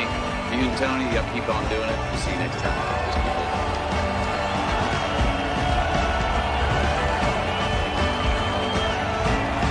So, was that so freaking good? I just got to say that when people ask me about him, and I feel blessed, he's become a dear friend. And people say, is he cool as he seems? I'm like, no, he's cooler. The man loves his wife. He loves his kids. He's a hard worker. And I think you got a little glimpse of just kind of two people having a great conversation. Here's the cool part. Matthew is a successful actor, one of the most successful in the world. And when he decided to take his life experience and make it a course, we got to work with him. He got to use some of the same exact strategies that all of you have the opportunity. And I took some notes and I want to share it. But there's something really cool I got to share with you guys. His course Road Trip is an 11 out of 10. It's one of the greatest courses I've ever been a part of. We sat in the other room for a week straight till midnight laying it out. Then he came back and we filmed it for a week. People went nuts over it. It's one of the best-selling courses in history. And right now, it's still for sale. You can go buy it for $497. But here's the cool part. When we got off the interview, I said to him, hey, you want to do something a little crazy? He's like, of course, I always want to support you. Here's what we're going to do. Anybody who already enrolled in the Mastermind Business System, you could pull up that slide. If you enrolled in the Mastermind Business System, or you do while we're still at the event, Matthew has agreed to give you his course Road Trip. If you go online, it's $497. You can go to his website and see it. But if you enroll in the, yeah, that is a wow, Randall and Francesca and Andy and Nikki. Yeah, and that's on him. That's his offer to us. It is so freaking good. So if you have it and you've been through it, you can share. If you haven't, and you enroll in the Mastermind Business System while the event's going on, we'll make sure you get it. So excited. But I had a couple notes. I can't go without sharing a couple of things here. He wrote down, I love when he was talking about his experience rather than advice or expertise. And isn't that been a theme? It's not just about giving advice or being an expert. It's like, no, this is the way I did it. And he evolved to say, even if you don't know or you did it wrong, you could share what you did wrong or raise your hand and say, I don't know that part. I thought that was so powerful. We all have to believe that we're our own VIP. I loved that. Stop stepping in the same pile of shit. Excuse me, I'm just going to say it the way he said it. Raise your hand if you've stepped in the same pile before. Some of you don't like raising your hand because we've all done the same silly things. So just make sure history's not repeating itself in the wrong way. That's how I take it, right? I love this one. Don't get stuck in skepticism or cynicism. Don't get sucked there. It's stuck there because it's easy with all the negative media and the negative friends. It's like, yeah, I'd love to do my own thing, but maybe it's the wrong time. Maybe I'm too old. Maybe I'm not good at tech. Maybe all this crap, that skepticism, cynicism that comes in, that's not how you live into your full potential. So don't get stuck there. You're meant for more. And how do you do that? You got to believe. And the other thing I loved, he said, we can always have proof that things are wrong. Isn't it true? Isn't it easy to find proof? Tony said this yesterday. Isn't it easy to find proof things are messed up? But can't you go find proof of what's right? Did you see proof of regular people doing extraordinary things over the last 2 days? Can you be at go inside the mastermind Facebook group and see hundreds, even thousands of people changing their lives? You could always find proof. Find the proof that serves you, not hold you back. I love the ending. Don't regret not going for it. Whose dreams are you chasing? Go chase yours. Go chase them. Life's too short not to. And then the fear of not finding out. If you got to find out, you got to find out. Well, what an amazing day, too. I'm so freaking stoked. Now, I just have a few more minutes. I want to give away some fun prizes because you guys took action. But here's what I want to say. Do whatever it takes to be here tomorrow. Day 3. That's when it all comes together. I'm going to share my story, teach, tool, method to show you how to deliver like a pro, deliver with confidence. It'll change the game. When you think of your teaching points and how you're either going to teach them or film them, when I go through story, teach, tool tomorrow, you'll be like, I could do that, no problem. We have Lisa Nichols tomorrow. If you know her, you know what I'm talking about. If you don't, she's going to change your life. Prepare to go a little bit to church tomorrow. We got Gary Brecka coming. If you don't know him, awesome guy and has changed the world with his health, and now he's in our industry. We got an amazing training from Mr. Tony Robbins tomorrow. Who's up and going to be here tomorrow? Say yes. For those of you in VIP, we'll be here. We'll have about 10 minutes, but we got one more thing. I got to give away some prizes. Hey, I got to say, if you could pull up the screen, I went through last night and just seeing so many of you. Like the team put this together. It was nonstop on what you guys, the posts, the videos. I truly was up way too late.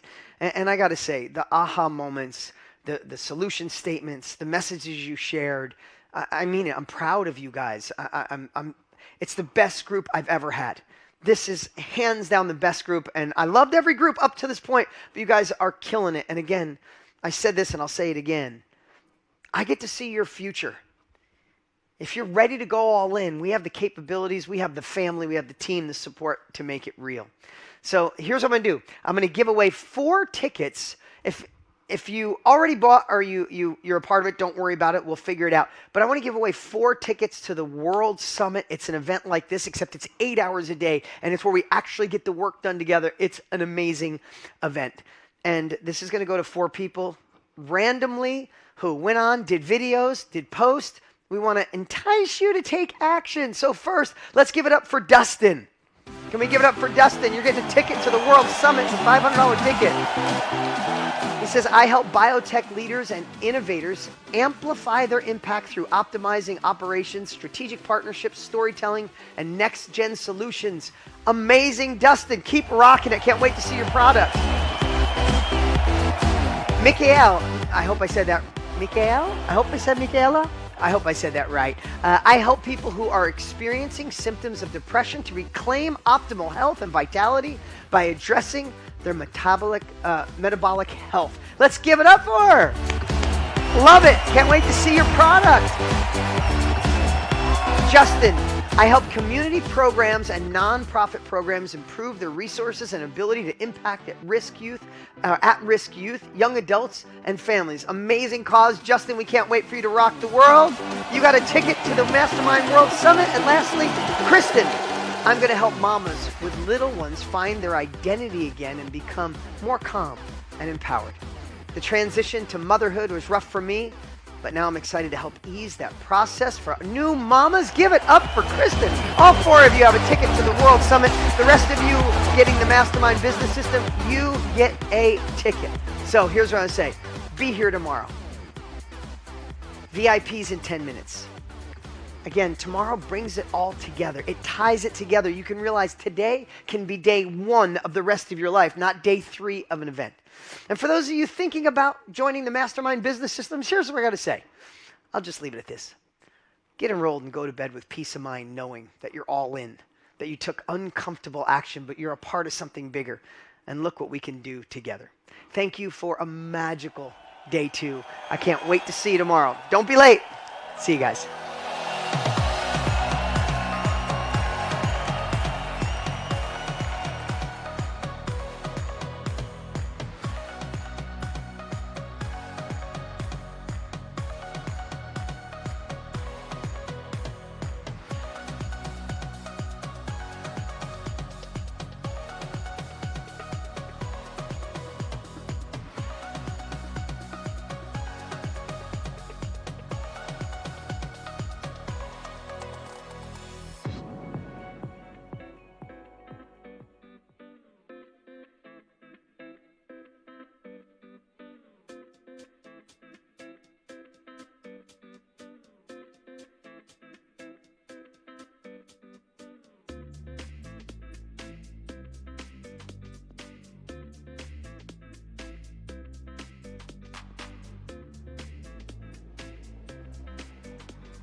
Hey, I got a confession. Been losing all momentum. Just because it's easy, that don't make it better. I wanna dig my hands deep down in the dirt. Take a walk along the street if I'm feeling dessert. All of this convenience just doesn't work for me. I wanna play with fire, let me get hurt. Can we take it back to 95? Before we had this drama in our lives, just staring at the screen every day and night. I miss the rush of living in real life. Go get your DeLorean. Oh, I miss the summers with you I never swipe left to right. Snuck in your window, no friend request, no, just spent the night. I had to walk right up to your locker and risk you saying, boy, just don't bother. I know this all just makes me sound ancient, but sons and daughters, that shit was amazing. Can we take it back to 95? Before we had this drama in our lives, just staring at the screen every day and night. I miss the rush of living in real life.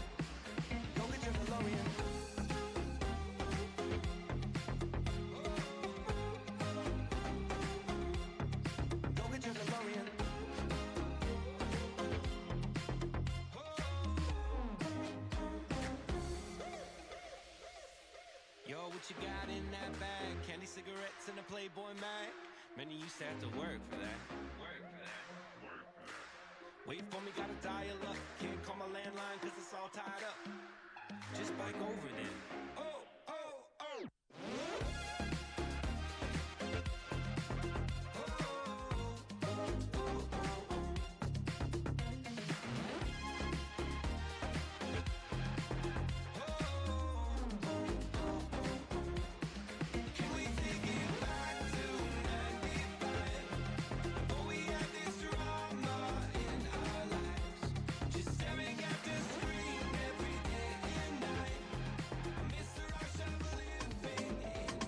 Finished? Why are you asking me now? What type of question is that?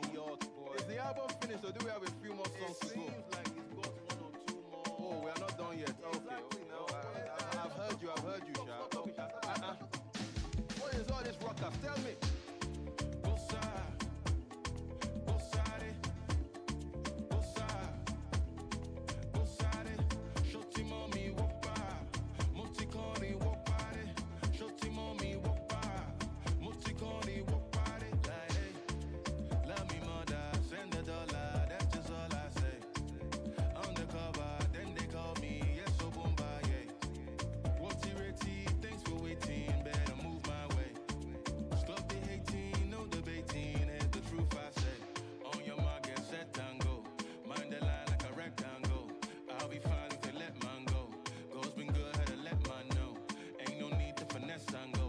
They don't see what the left hand knows. I don't need what the next man shows. I say, Gusa, love me mother, send $1, that's just all I say. Undercover, then they call me, yes, so boomba, yeah. What's ready? Thanks for waiting, better move my way. Stop the hating, no debating, here's the truth I say. Gusa.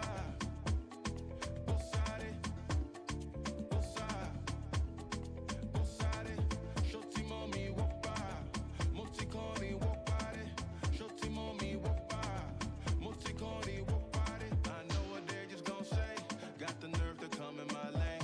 I won't give you none of my time. Keep that energy for my space. Don't you hate, don't you violate me. I got 100 more, so don't make me. By the time we done, you gon' rate me. And it's for the sun, so don't make me. Opa, this right here is a whole party. No talks with an enemy, no parlay. Tell the old guy and the old Charlie. We just want vibing and go our way. Sing about God, he the most high great. Niggas say that's so boomba, yeah. But I ain't never met one like Yahweh, that's so bad. Go side.